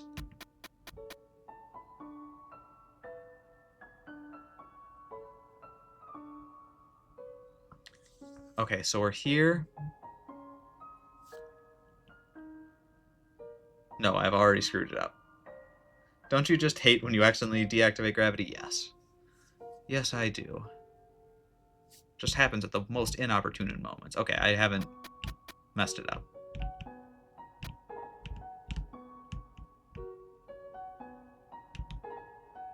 Oh, never mind, I have.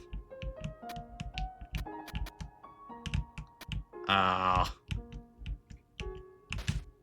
Alright.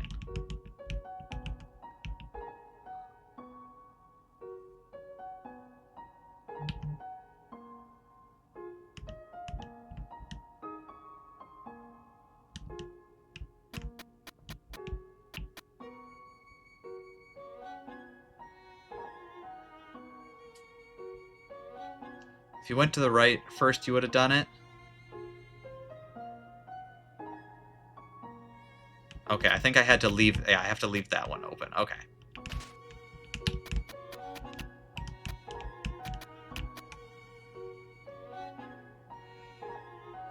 Wait. No, this doesn't work either. No, wait, it does. There we go. I used to know how to do that, like I had it memorized. It's been a minute. Wow! You solved it. And you did it all without my help. Incredible. I'm impressed. You must care about puzzles like I do. Well, I'm sure you'll love the next puzzle then. It might even be too easy for you. Bye, Papyrus. Yeah. And then there's the switch in this tree right here. There's a switch on the trunk of this tree. Press it? Yeah. That would have solved the puzzle also. Hey, Sans. Good job on solving it so quickly. You didn't even need my help. Which is great, because I love doing absolutely nothing. You're welcome, Sans. Alright, this room is one of my favorite bits in the entire game. Hey, it's the human. You're gonna love this puzzle. It was made by the great Dr. Alphys. You see these tiles? Once I throw this switch, they will begin to change color. Each color has a different function. Red tiles are impassable.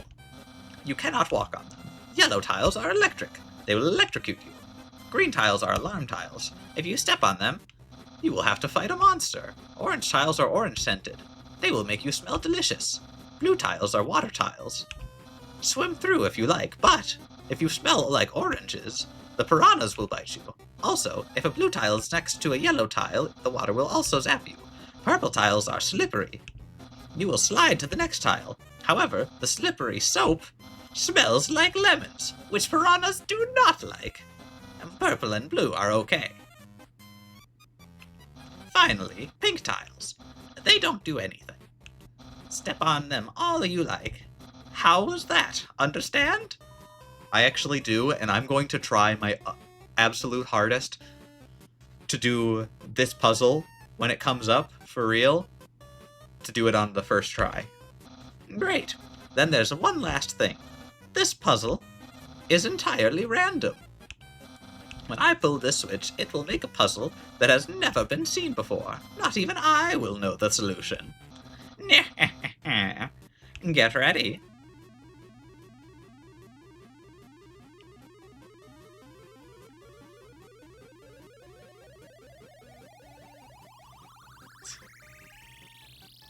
You've gotten it. You guessed it correctly. Papyrus has to take a sit down after that unfortunate roll.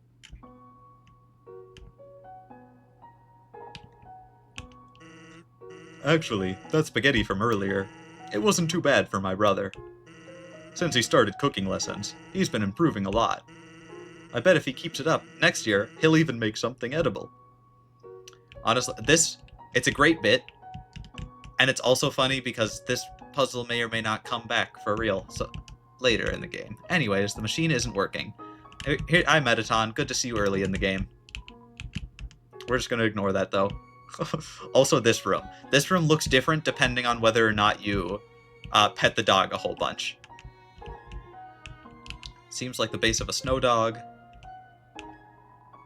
It's the broken head of a snow dog. On the floor inside, a box of Pomeranians. Pomerazens. Oh, aware of dog. Please pet dog. A dog just rushed in here, filled with inspiration. It kept trying to build a snow dog that expressed its own emotions. But as it built, it kept getting more excited about the sculpture. Its neck got longer and longer, and it added more and more snow. Until it was rather sad to watch, but I couldn't turn away. Knowing that the dog will never give up on trying to make the perfect snow dog fills you with determination. Absolutely. Alright, this one I remember correctly. So we're not going to fall... Sorry, it's a snow papyrus and a lump of snow with the word Sans written on it. and red marker. Thanks, Sans.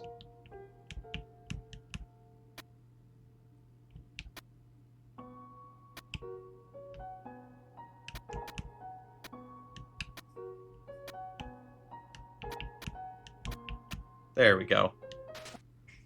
I failed that puzzle enough to have it memorized even years later.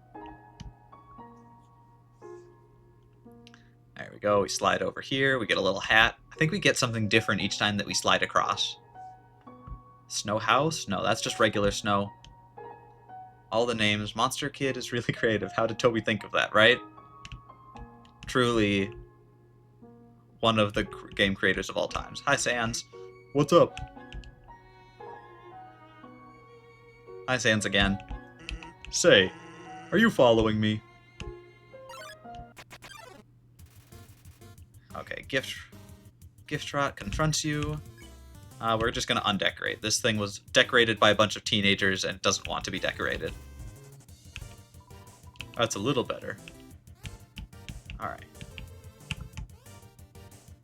There we go. Just keep undecorating it. You remove the striped cane that says I used this tiny cane to walk on it.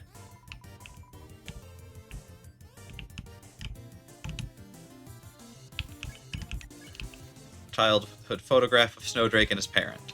The weight has been lifted. Problem, there we go. Alright, talk to Sans again. You sure do like exercise. Just making fun of us for walking back and forth. Are you lost? Yeah, thanks, San, bringing us across time and space. What are these names? Greater Dog, Vegetoid, Temmie. Temmie Chang is actually one of the person who did most of the sprite work in the game, as well as a ton of the artwork, especially early on. I think around Hotland, she was in college, so she didn't end up doing as much of the sprites. But Temmie, she did a ton of the sprites early on.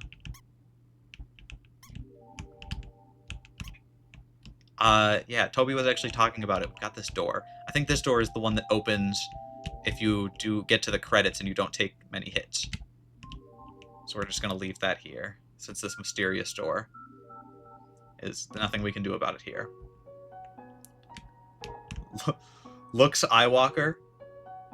Looks Eyewalker is pretty great. Not as nearly as good as the original Skywalker. But that's not in this game. It's a Snowpuff. And this is a Snowpuff. More Snowpuffs. But a tiny doghouse. This, however, is a Snowpuff. Surprisingly, it's a Snowpuff. Still doesn't answer Looks Eyewalker. Snowpuff. Is it really a Snowpuff? Behold, a Snowpuff. Eh? There's 30 gold inside. This. What is this? It looked like Mike Wazowski. That was one of the ones in the tutorial area. We're already past Looks, although we will have to fight Astigmatism, who is very similar later on. Anyway, here's Greater Dog. Speaking of which...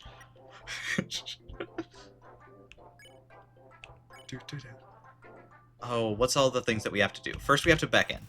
You call the Greater Dog. This game is just a fever... Toby doing whatever came into his mind. Call the Greater Dog. Bounds towards you, flicking slobber into your face. Awesome.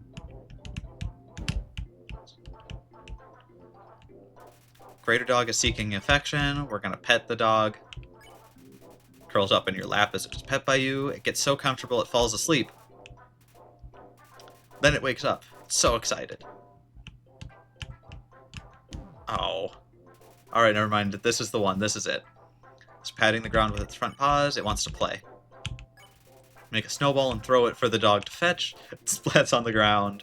Greater Dog picks up all the snow in the area and brings it to you. Now dog is very tired. Rests its head on you. Ouch. Want some TLC?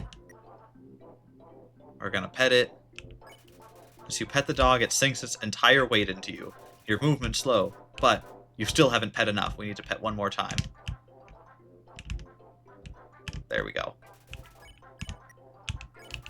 Pet decisively. Pet capacity reaches 100%. The music. I think this music is called Annoying Dog. It is Toby Fox's theme music. The dog flops over with its legs hanging in the air. There we go. Greater dog is contented. There we go. We did the greater dog fight. We just almost died. Gotta love the greater dog. Toby Fox did a live stream recently. Even Toby Fox doesn't know how the dog is controlling that suit of armor.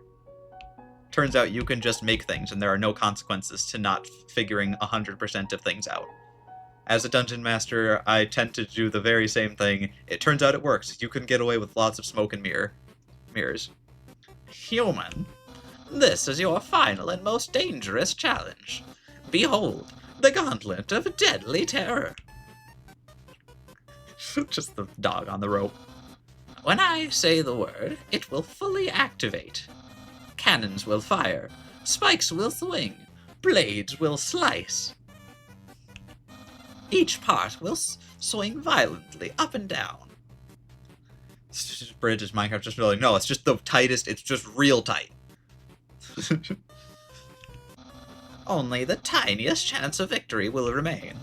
Are you ready? Because I am about to do it.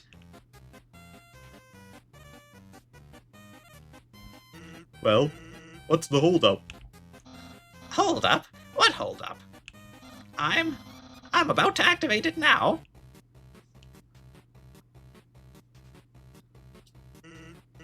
That, doesn't look very activated. Well, this challenge, it seems maybe too easy to defeat the human with. Yeah, why can't we can't use this one? I'm a skeleton with standards. My puzzles are very fair, and my traps are expertly cooked. But this method is too direct. No class at all. Away it goes. Phew. What are you looking at? This was another decisive victory for Papyrus. Yeah. Heh. Heh? Papyrus doesn't want to fight us. Also, before we cross the bridge, we're going to go back here, because this is one of the early times in the game where Flowey was right there. You saw it. Flowey is slowly following you throughout the game. I don't remember all the times that you can see him, but that's one of the early ones. If you backtrack just a little bit. I don't know what my brother's going to do now. If I were you, I would make sure I understand blue attacks. Okay, yeah. Thanks. Now we get to go do Snowden.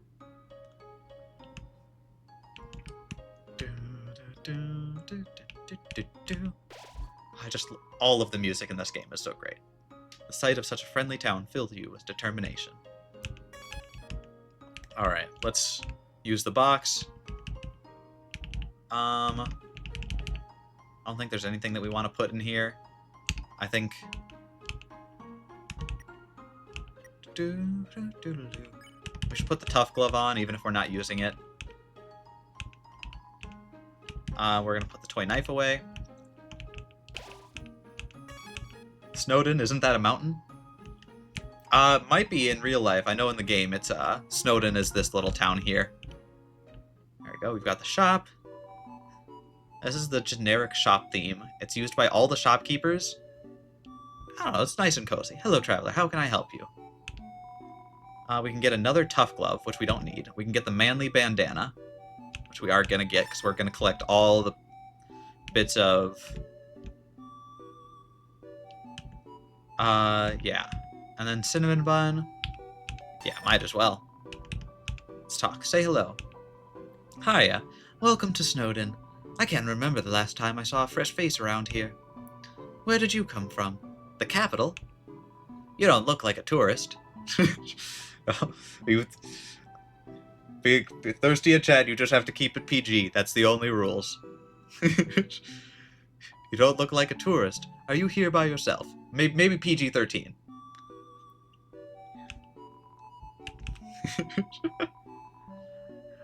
You want to know what to do here in Snowden? Grillby's has food, and the library has information. If you're tired, you can take a nap at the inn.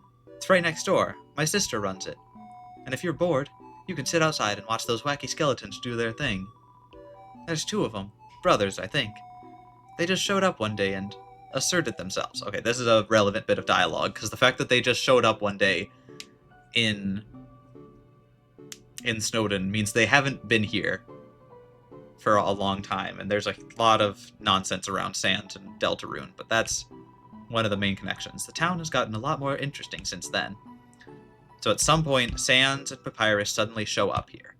Anyway, town history. Think back to your history class, trying to... A long time ago, monsters lived in the ruins there back in the forest. Long story short, we all decided to leave the ruins and head for the end of the caverns. Along the way, some fuzzy folk decided they liked the cold and set up camp in Snowdin. Oh, and don't think about trying to explore the ruins. The door's been locked for ages, so unless you're a ghost or can burrow under the door, forget about it. So that's why we've got all like the really little creatures in the ruins, and Napsblip was able to get through. Fuzzy folk? Everybody in town is a furry. Life is the same as usual. I think, besides the Skelebros, I think the entire town is. Life is the same as usual. A little claustrophobic. But we all know deep down that freedom is coming, don't we? Oh, this is one of... I do like the first time that we get to town. I think Snowdin also does a really good job of, like, making you like the monsters as a whole. Because this whole town is just nice. None of them really know that you're a human. They don't really know what a human looks like.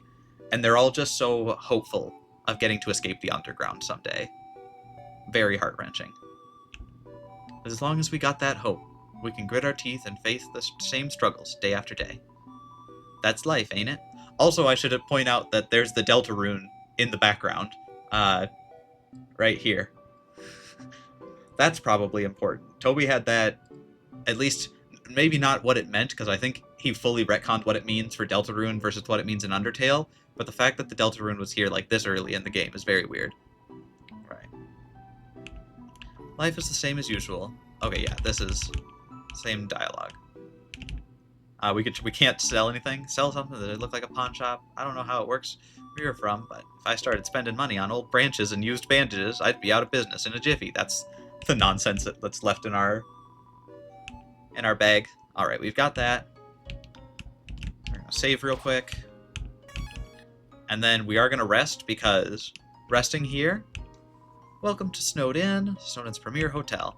One night is 80 gold. Do we have enough money? Yes. Who is Burger Pants? Are you just looking on the wiki and getting spoilers? Burger Pants is one of the greatest creations ever. Also, this room is so funny. Terrible sleep. Hiya, you look like you had a great sleep. Which is incredible, because you were the only up there for about 2 minutes. Here's your money back. You can pay me if you're going to stay overnight. Mom says that sleeping can recover your health above your maximum HP. I think it was. I don't think that's a song on the soundtrack. What's maximum HP? Yeah. So now we do have 30 out of 20 HP for the upcoming fight. Don't want to walk back to the other side of town? Try the under snow tunnels. They're efficiently laid out. Snore harmony, absolutely. Lady over there, something about her just trusts me. Isn't my little cinnamon just the cutest? Bun buns are so adorable. Tee-hee. Bun bun bun bun. 30 out of 20. Yep, we are above our maximum HP. Awful teens tormented a local monster by decorating its tree-like horns, so we started giving that monster presents to make it feel better. Now it's tradition to put presents underneath a decorated tree. Love that they just accidentally came up with Christmas this generation. Guess it was a good thing those teens tormented that monster. Ends justify the means. That bear, don't trust that bear. Hi, monster kid. Yo, you're a kid too, right? I can tell, because you're wearing a striped shirt. That is what kids do. All kids wear striped shirts. I wonder if that weird skeleton is an adult or a kid. This town doesn't have a mayor. But if there's ever a problem, a skeleton will tell a fish lady about it. That's politics. We've got Grillby's here. Yeah, we'll walk in here. Say hi to everybody. This is basically just everybody that we saved. We're sentries, but we never get any respect. I wish the skeletons would throw us a bone. We love bones. You better watch where you sit down in here, kid, because that big guy will jump into your lap and give you lots of love and attention. Good to know. Thinking of getting a spiked collar to show off my personality. It makes a statement like, attach a leash to me and take me for a walk, please. Alright, fair enough. Oh no, not love and attention, right? I forgot about that. That was what that guy does. Lesser dog playing a poker game against itself. It appears to be losing. You'll get him next time, lesser dog. Put out a line. Oh yeah, this is the person who put the number down into the sea. Put out a line for some girls today. Someone told me there are plenty of fish in the sea. Well, I'm taking that seriously. I'm literally going to make out with a fish. Listening to soundtrack Absolute Cinema, absolutely. There are just so many songs that so many Undertale songs get used so often elsewhere. These dogs are part of the Royal Guard, the elite military group led by Undyne. Yep, we'll be facing Undyne a little later. She's rude, loud, and beats up everybody who gets in her way. It's no wonder all the kids want to be like her when they grow up. Hi, Grilby. Grilb said that he'd offer you a glass of water, but he doesn't touch the stuff. Fair enough, Grilby. Appreciated. Capital's getting pretty crowded, so I've heard they're going to start moving here. I want to see the erasure of our local culture, but I definitely want to see some city slickers slip onto their butts. Jukebox is broken? Fallen down everywhere? Yeah. Absolutely. Isn't human food different from monster food? It does things like spoil, and when you eat it, it passes all the way through your whole body. Disgusting. I'd love to try it sometime.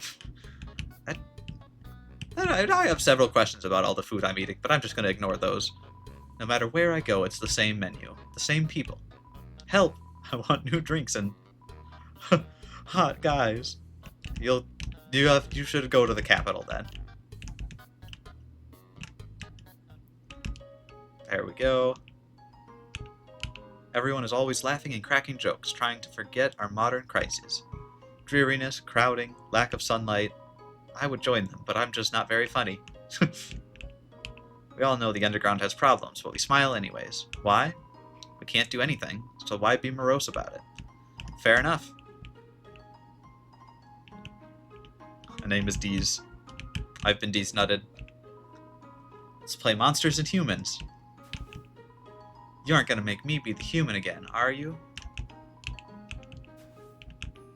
Ah, to be young again. The world sure felt boundless. Love all the rocks. This is Grey Rock number 5, and then the 2 kids. Ah, what a beautiful knock. Maybe, if I don't answer, I'll hear it again. Ah, my patience rewards me.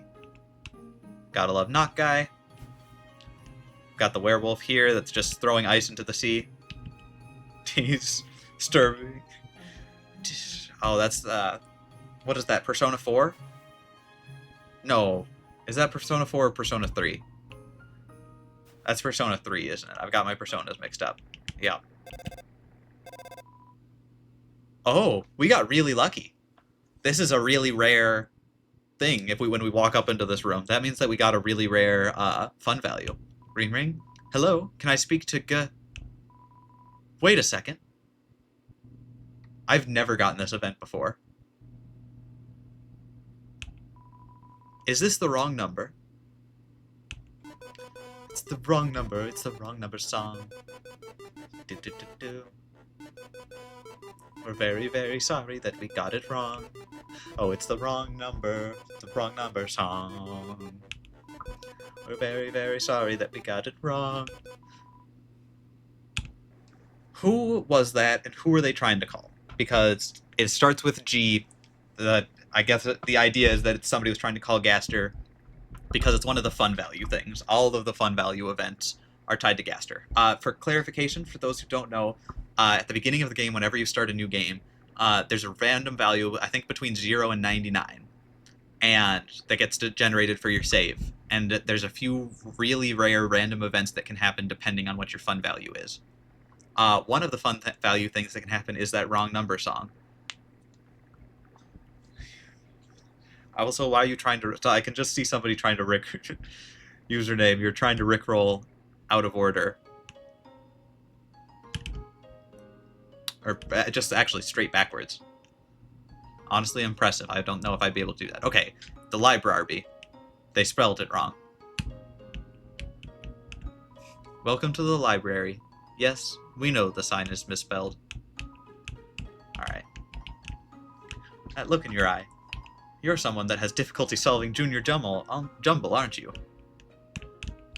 I love working on the newspaper. There's so little to report that we just fill it with comics and games. That's gotta be a good job. Cough, cough.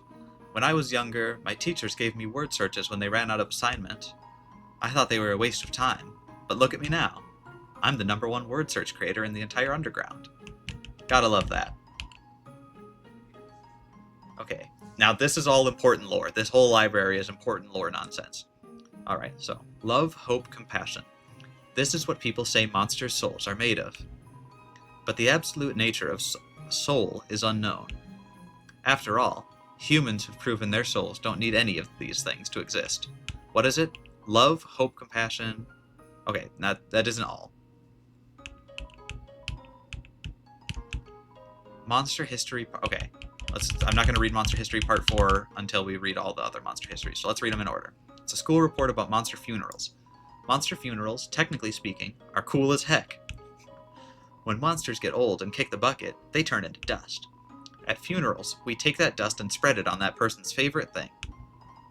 Then their essence will live on in that thing. That's real important lore for Asriel and whatever. Am I at the page minimum yet? I'm kind of sick of writing this. Alright.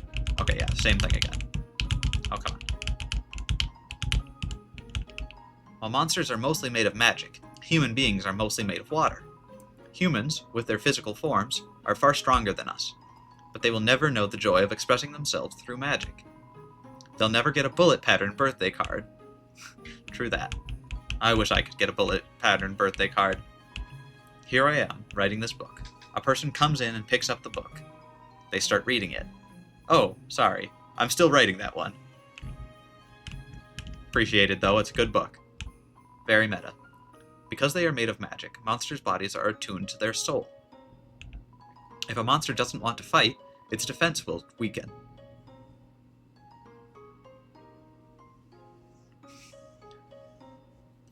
Just placed all 50 states in 2 minutes. I live in Europe. Very, very impressive. Doesn't want to fight, its weakens, its defenses will weaken, and the crueler the intentions of our enemies, the more their attacks will hurt us. Therefore, if a being with a powerful soul struck with the desire to kill... let's end the chapter here. That's hints for genocide route. Monster History Part 4. Alright. Fearing the humans no longer, we moved out of our old city, home. We braved harsh, cold, damp swampland and searing heat, until we reached what we now call our capital, New Home. Again, our king is really bad at names.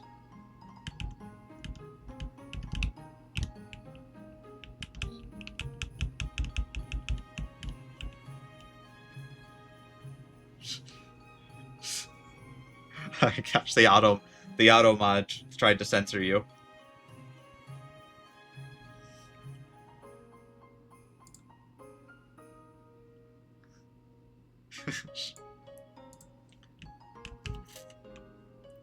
There we go. Got tons of fan mail. It's a mailbox overflowing with unread junk mail. This mailbox is labeled Papyrus. Look inside. It's empty. There we go.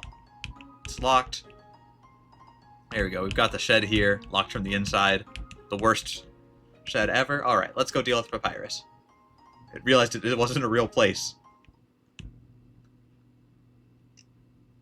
Alright, let's deal with Papyrus.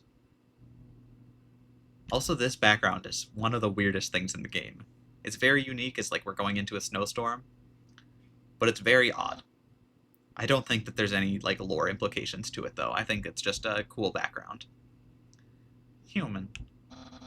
Allow me to tell you about some complex feelings. Feelings like the joy of finding another pasta lover, the admiration for another's puzzle-solving skill, the desire to have a cool, smart person think you are cool. These feelings. They must be what you are feeling right now. I can hardly imagine what I must be like to feel. It must be like to feel that way. After all, I am very great. I don't even have to ever wonder what having lots of friends is like. I pity you, lonely human. Worry not. You shall be lonely no longer. I, the great Papyrus, will be your...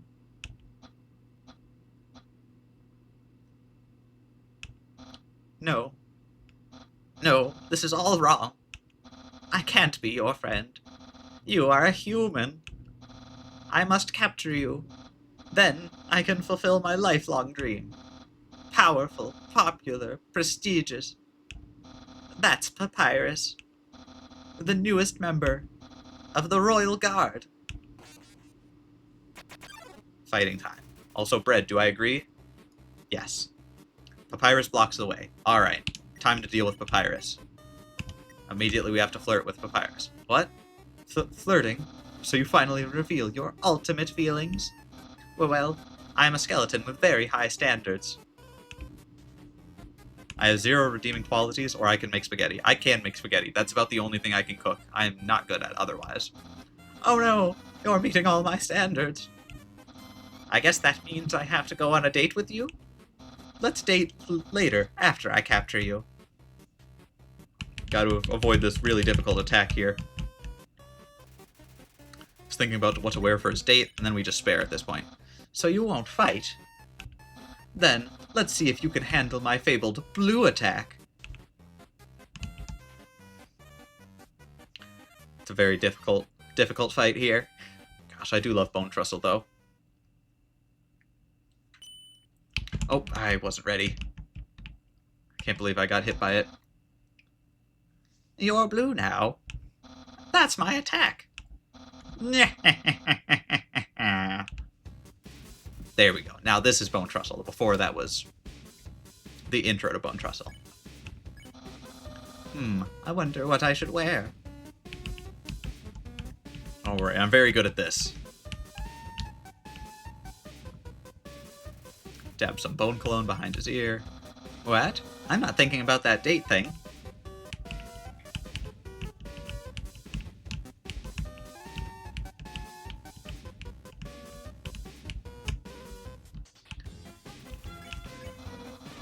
Yeah, don't make me use my special attack.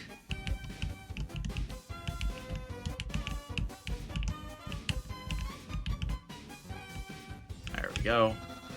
I can almost taste my future popularity. You can date? Yes, there's no reason to ask at this point. Everything's on the table. So you're the blue soul that once stumbled in the underground or not? No. This fair question. I'm the red soul that stumbled in, and random monsters' attacks can change the color of your soul. It's usually however they change your soul, it has to do with like what kind of like you're embodying now, right? Here, let me double check something real quick.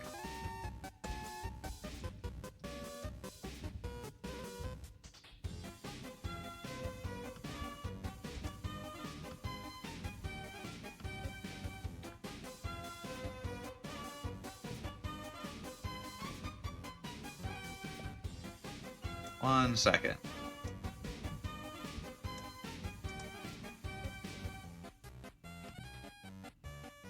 I don't know if there isn't like a 100% canon like thing for each of the souls, but generally you're red. That's you. Let's see. Wait, so you can do blue things. If you turn yellow, you can shoot things, and that comes later on. Yes. So like light blue and cyan is patience. Right now we're blue, which is integrity. I'm not 100% sure why that becomes makes you have gravity. But maybe it's more to do with like something like ballerina. Purple's perseverance. Green is kindness, and we knew that one. Yellow's justice or brave. Orange is bravery? Yeah. Alright, and a lot of those aren't 100% confirmed, I don't think. Papyrus, head of the Royal Guard.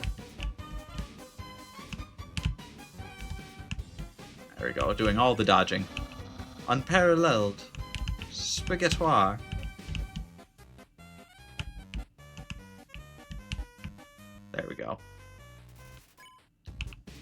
Dabs MTT brand attraction slime behind his ear. Absolutely. Metaton. Undyne will be really proud of me. Oops, I did that way too early.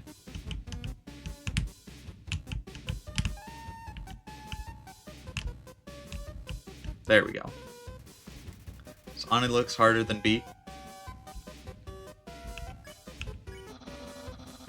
King will take a hedge in the shape of a smile.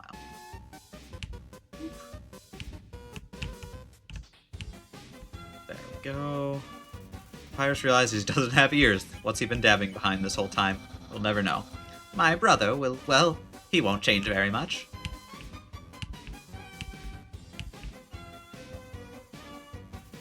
Papyrus is rattling his bones. Perfect, perfect. We're almost through the fight. I have lots of admirers, but... There we go. Papyrus is questioning why he's doing what he's doing. If you could question your existence a little faster, that would be appreciated, Papyrus. Papyrus whispers, "Nyeh." Will anyone like me as sincerely as you?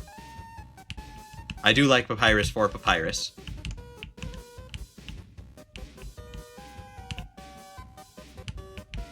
Skeletal shenanigans. Oh, it's not actually that difficult. It doesn't do much damage. I think you can basically just win this fight by, like, spamming healing items. Like you is really rare.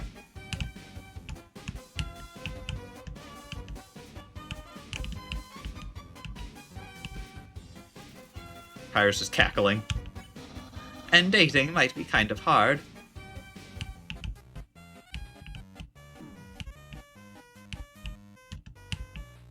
Aw. Took a little bit of damage there. After you're captured and sent away. Do I play Geometry Dash then? A little bit, not much.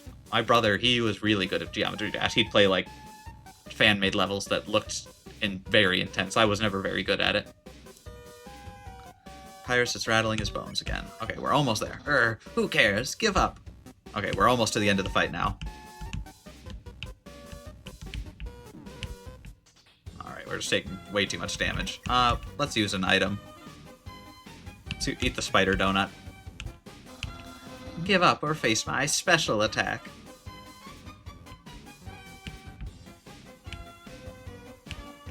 Played Geometry Dash, have been for 3 years. Yeah, it looks cool.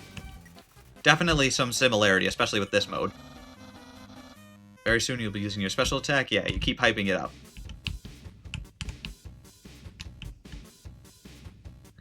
Alright, there is also... I know this is like a very minor theory, but there is a theory that Papyrus's special attack is using one of Sans' attacks later in the game.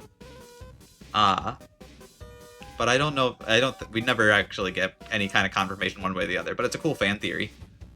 Right? The idea being that Papyrus might also have access to Gaster Blasters. Which is also an insane thing to name the Sans' attacks. The fact that, like, out of all things in the game, the game refuses to talk about Gaster, and then it just names one of Sans' attacks Gaster Blaster, is truly an insane thing for Toby to have done. Not too long, and I will use that special attack.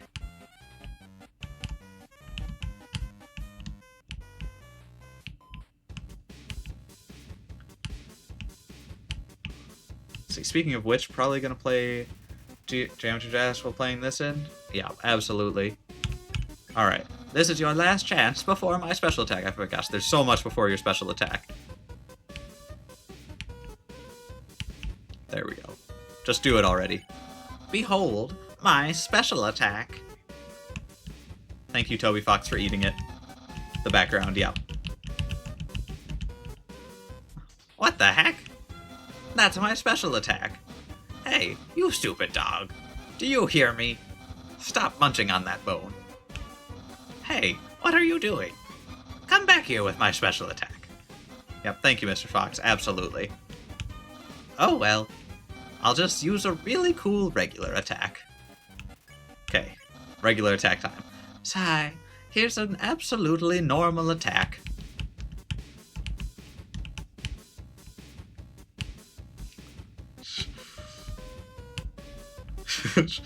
This is a normal attack, Papyrus? Just runs. Cool. Dude.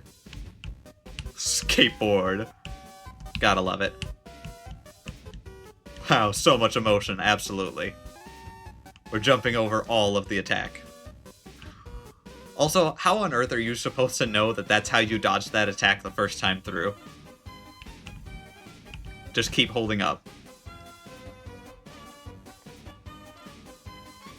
There we go, Papyrus. We've defeated you. Well, it's clear. You can't defeat me. Yeah, I can see you're shaking in your boots. Therefore, I, the great Papyrus, elect to grant you pity. I will spare you, human. Now's your chance to accept my mercy. Papyrus is sparing you? Absolutely. Spare him back.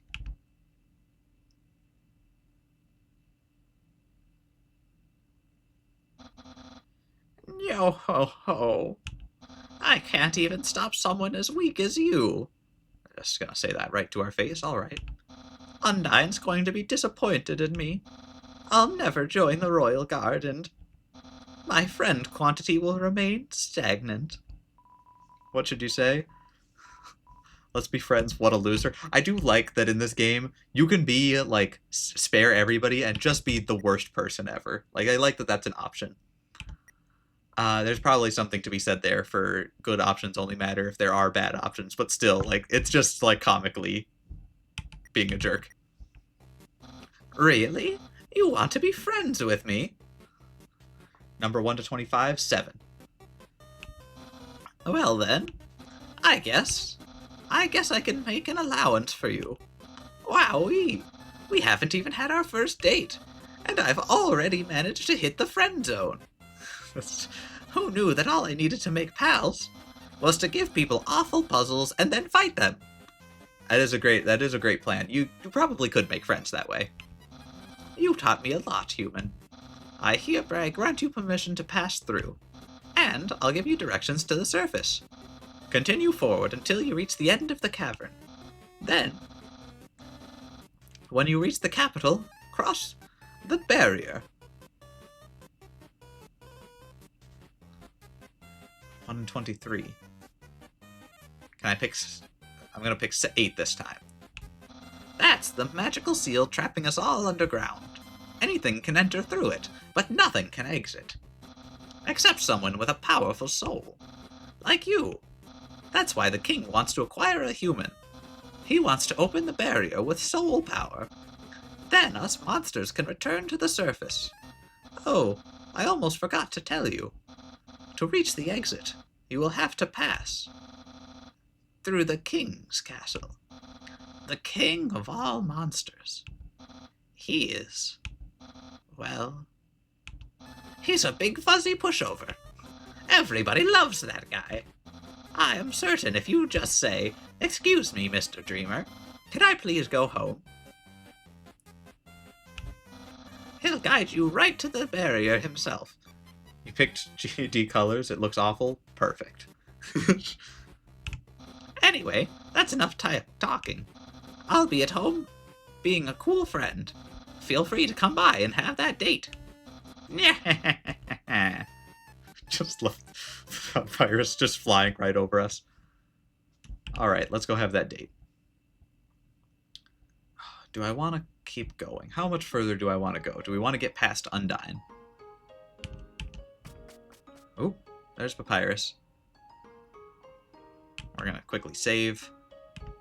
Papyrus flying super surely has major lore implications. It's definitely a canon feat. It's more, I don't think it has any lore implications, but it is a power scaling feat.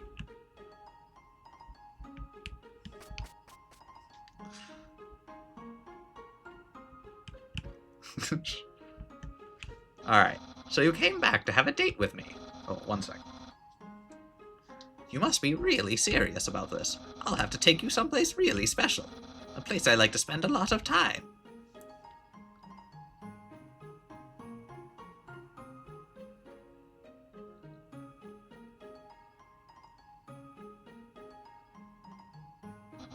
My house.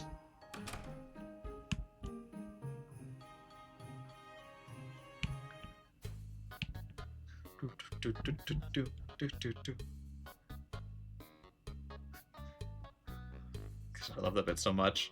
Absolutely. Oh, we can make Papyrus run back and forth here. Alright, we've got... That's the trash can. Feel free to visit it anytime. I will. Aha! Interested in my food museum? Please, peruse my culinary art show. Half of the fridge is filled with containers all labeled spaghetti. The other half contains nothing but an empty bag of chips. Thanks, Sans. Impressed? Increase the height of my sink. Now I can fit more bones under it. Take a look-see. What? Catch that meddling canine. Curses. Hush. Sans, stop plaguing my life with incidental music. He's got to. My brother always goes out to eat, but recently he tried baking something. It was like a quiche, but filled with a sugary non-egg substance. How absurd! I don't get the joke there, but I'm sure it's great. It's a dirty sock with a series of notes on it. Sans, please pick up your sock. Okay. Don't put it back down. Move it. Okay. You moved it 2 inches. Move it to your room. Okay. And don't bring it back. Okay. It's still here. Didn't you just say not to bring it back to my room? Forget it. Just love that it's just here forever now. You touch the couch. It makes a jangling sound. You find a bunch of loose coins inside the couch. You got 20G. Nice. Oh, it's my favorite game show. There's Metaton early. It says stay tuned for a new program, MTT. What? It's usually better than this. This is just a bad episode. Don't judge me. I won't. I will never judge somebody over a bad episode. It happens too often. It's a joke book. Take a look inside. Yes. Joke book was a quantum physics book. You look inside. Inside the quantum physics books was another joke book. You look inside. There's another quantum physics book. You decide to stop. I remember back in the day that quantum physics book joke had so many people, and honestly it still might be mildly canon because of Sans, but it was like a big piece of evidence for Sans being an intelligent scientist, which in fairness he might be because of the lab behind his house. Alright. Okay, yeah, quantum physics, all of that. I'll talk to you. Wow, being a real good host is a real workout. Yeah. We'll go into your room in just a second. We'll check out. Also, this is just a thing, but this door, the Sans door, and the things coming out from underneath it, is the thing that lets you teleport between areas in Deltarune. I don't know if that's lore significance, whether that's because Sans can teleport, or because Sans is from Deltarune, or what exactly the lore significance is, but just thought I'd point that out since we're doing the full lore playthrough. The door is locked. Yeah. Big picture of a bone. A classic image. It always reminds me of what's important in life. That's my room. If you've finished looking around, we could go in and do whatever people do when they date. Go inside, yes. Alright. Hey, those are all the attacks I used on you. Great memories, huh? Seems like it was only yesterday, even though it basically just happened. The entire internet. I'm quite popular there. I'm just a dozen away from a double-digit follower count. It's like negative. It's got negative. Of course, fame has a steep price. A jealous troll has besieged my online persona, always sending me bad puns in a goofy font. Wonder who that could be. There are no skeletons inside my closet, except me sometimes. That's a good joke. Look in the closet, yeah. Clothes are hung up neatly inside. What clothes, I want to know. That book's one of my favorites. Advanced puzzle construction for critical minds. That next book's another one of my favorites. Peekaboo with Fluffy Bunny. The ending always gets me. You gotta love Papyrus. Alright, race car bed, very cool. If I ever get to the surface, I'd like to drive down a long highway, wind in my hair, sun on my skin. Of course, that's just a dream. So instead, I cruise while I snooze. That's very sad and also very funny because in the end credits, Papyrus does get to do that. I got the piracy flag. Isn't that flag neato? Undyne found it at the bay. I think it's from the human world. Now I know what you're thinking. Why would a human flag have a cool skeleton on it? Well, I have a theory. I think humans must have descended from skeletons. Very good theory. I believe Papyrus here. Yeah. So, if you've seen everything, do you want to start the date? Begin the date. Yes. Dating start.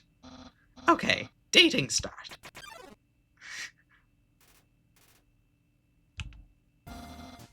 Here we are, on our date. I've actually never done this before. But don't worry. You can't spell prepared without several letters from my name.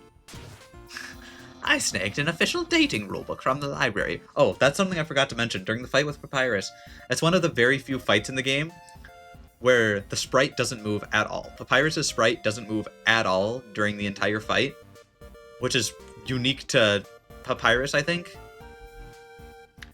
Despite his sprite moving around during the dating scene. I don't know if that was intentional or not, but it's like genuinely one of the only ones in the whole game that doesn't like bob a little bit throughout the fight. Very odd. We're ready to have a great time. Let's see. Step 1. Press the C key on your keyboard for the dating HUD. Wowee! I feel so informed.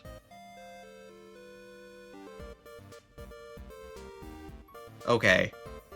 1. Dating HUD bit, very funny. 2. What is the egg doing here? If you play Deltarune, you know that. Why is there lore significance to this? Is this just Toby thinking it's funny? That's really the problem with these games, is you can never tell which one of those it is. I think we're ready for step 2. Ask them on a date. Ahem. Human, I, the Great Papyrus, will go on a date with you. Yes. Really? Wowee. I guess that means it's time for part 3. Step 3. Put on nice clothes to show you care. Egg is just a necessary dating statistic. Is it? Is it though? I understand why crime and you want to know where the dog is. Right? Population and reel it in and what day it is. I don't know if I ever noticed that it had the correct date and time on it, but that's something, considering it is Saturday in the evening right now. But we're just gonna say that's fine. Put on nice clothes to show you care. But wait, we're already wearing clothes. Wait a second. Wear clothing? That ribbon in your hair. You're wearing clothing right now. Not only that, earlier today you were also wearing clothing. No, could it be? You've wanted to date me from the very beginning. Everybody wants to date you, Papyrus. He is shocked. Bamboozled. No, you planned it all. You're way better at dating than I am. No, your dating power. Yeah. Don't think that you've bested me yet. I, the Great Papyrus, have never been beaten at dating, and I never will. I can easily keep up with you. You see, I too can wear clothing. In fact, I always wear my special clothes underneath my regular clothes, just in case somebody happens to ask me on a date. Behold. Yeah, what do you think of my secret style? Very cool. No, a genuine compliment.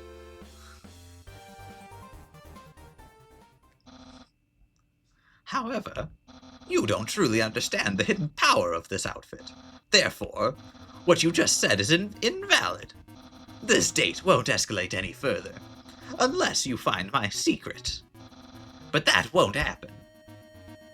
Alright, we do the hat last because that's the correct secret. See, shoulder pads? I see. You like caressing my biceps with a floating heart. Okay, does that mean the floating heart is can't? I can't. The problem with, I love Toby Fox and I love how deep the lore is in the games, but sometimes he'll just break all the lore for a bit. Is the soul moving around the screen canon? But who doesn't? This shirt didn't originally say cool, but I improved it.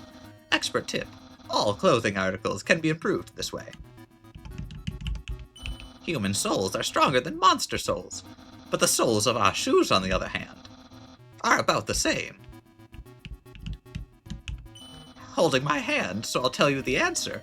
No, I must resist. Alright. My hat. My hat? My hat! Yeah. Well then, you found my secret. I suppose I have no choice. It's a present. A present just for you. Do you know what that is? Yeah, spaghetti, obviously. Spaghetti! That's what you're thinking, isn't it?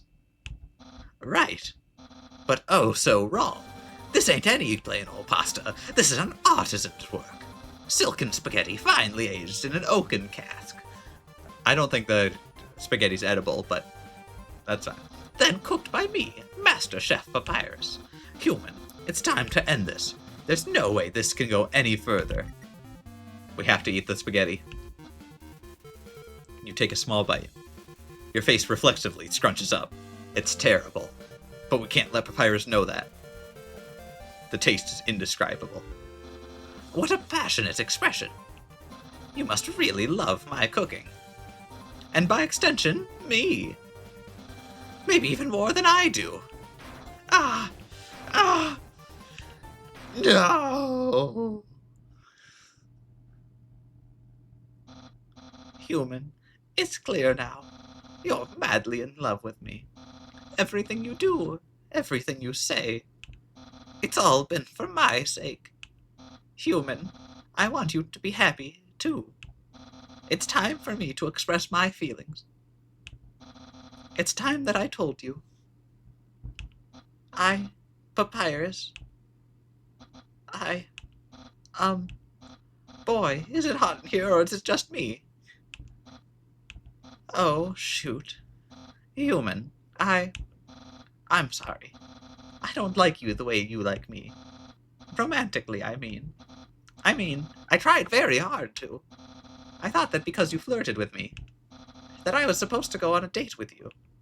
Then, on the date, feelings would blossom forth. I would be able to match your passion for me.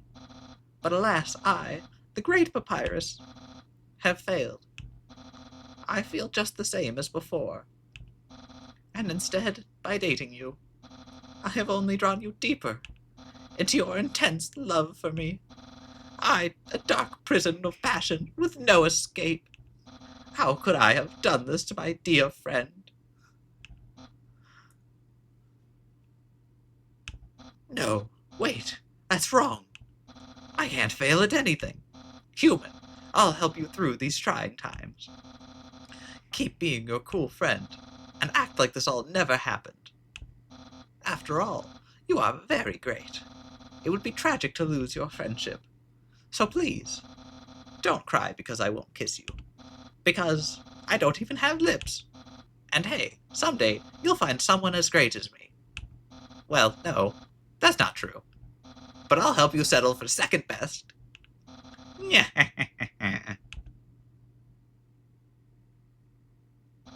Oh, and if you ever need to reach me, here's my phone number. You can call me at any time. Platonically. Well, gotta go. Gotta love the Papyrus. Action figures, many sexy robots. I forgot about to check that. There we go. This rock is covered in sprinkles. There we go. We have successfully dated Papyrus.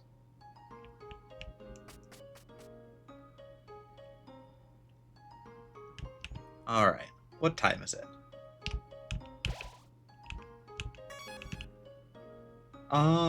Do I want to get through Undyne tonight?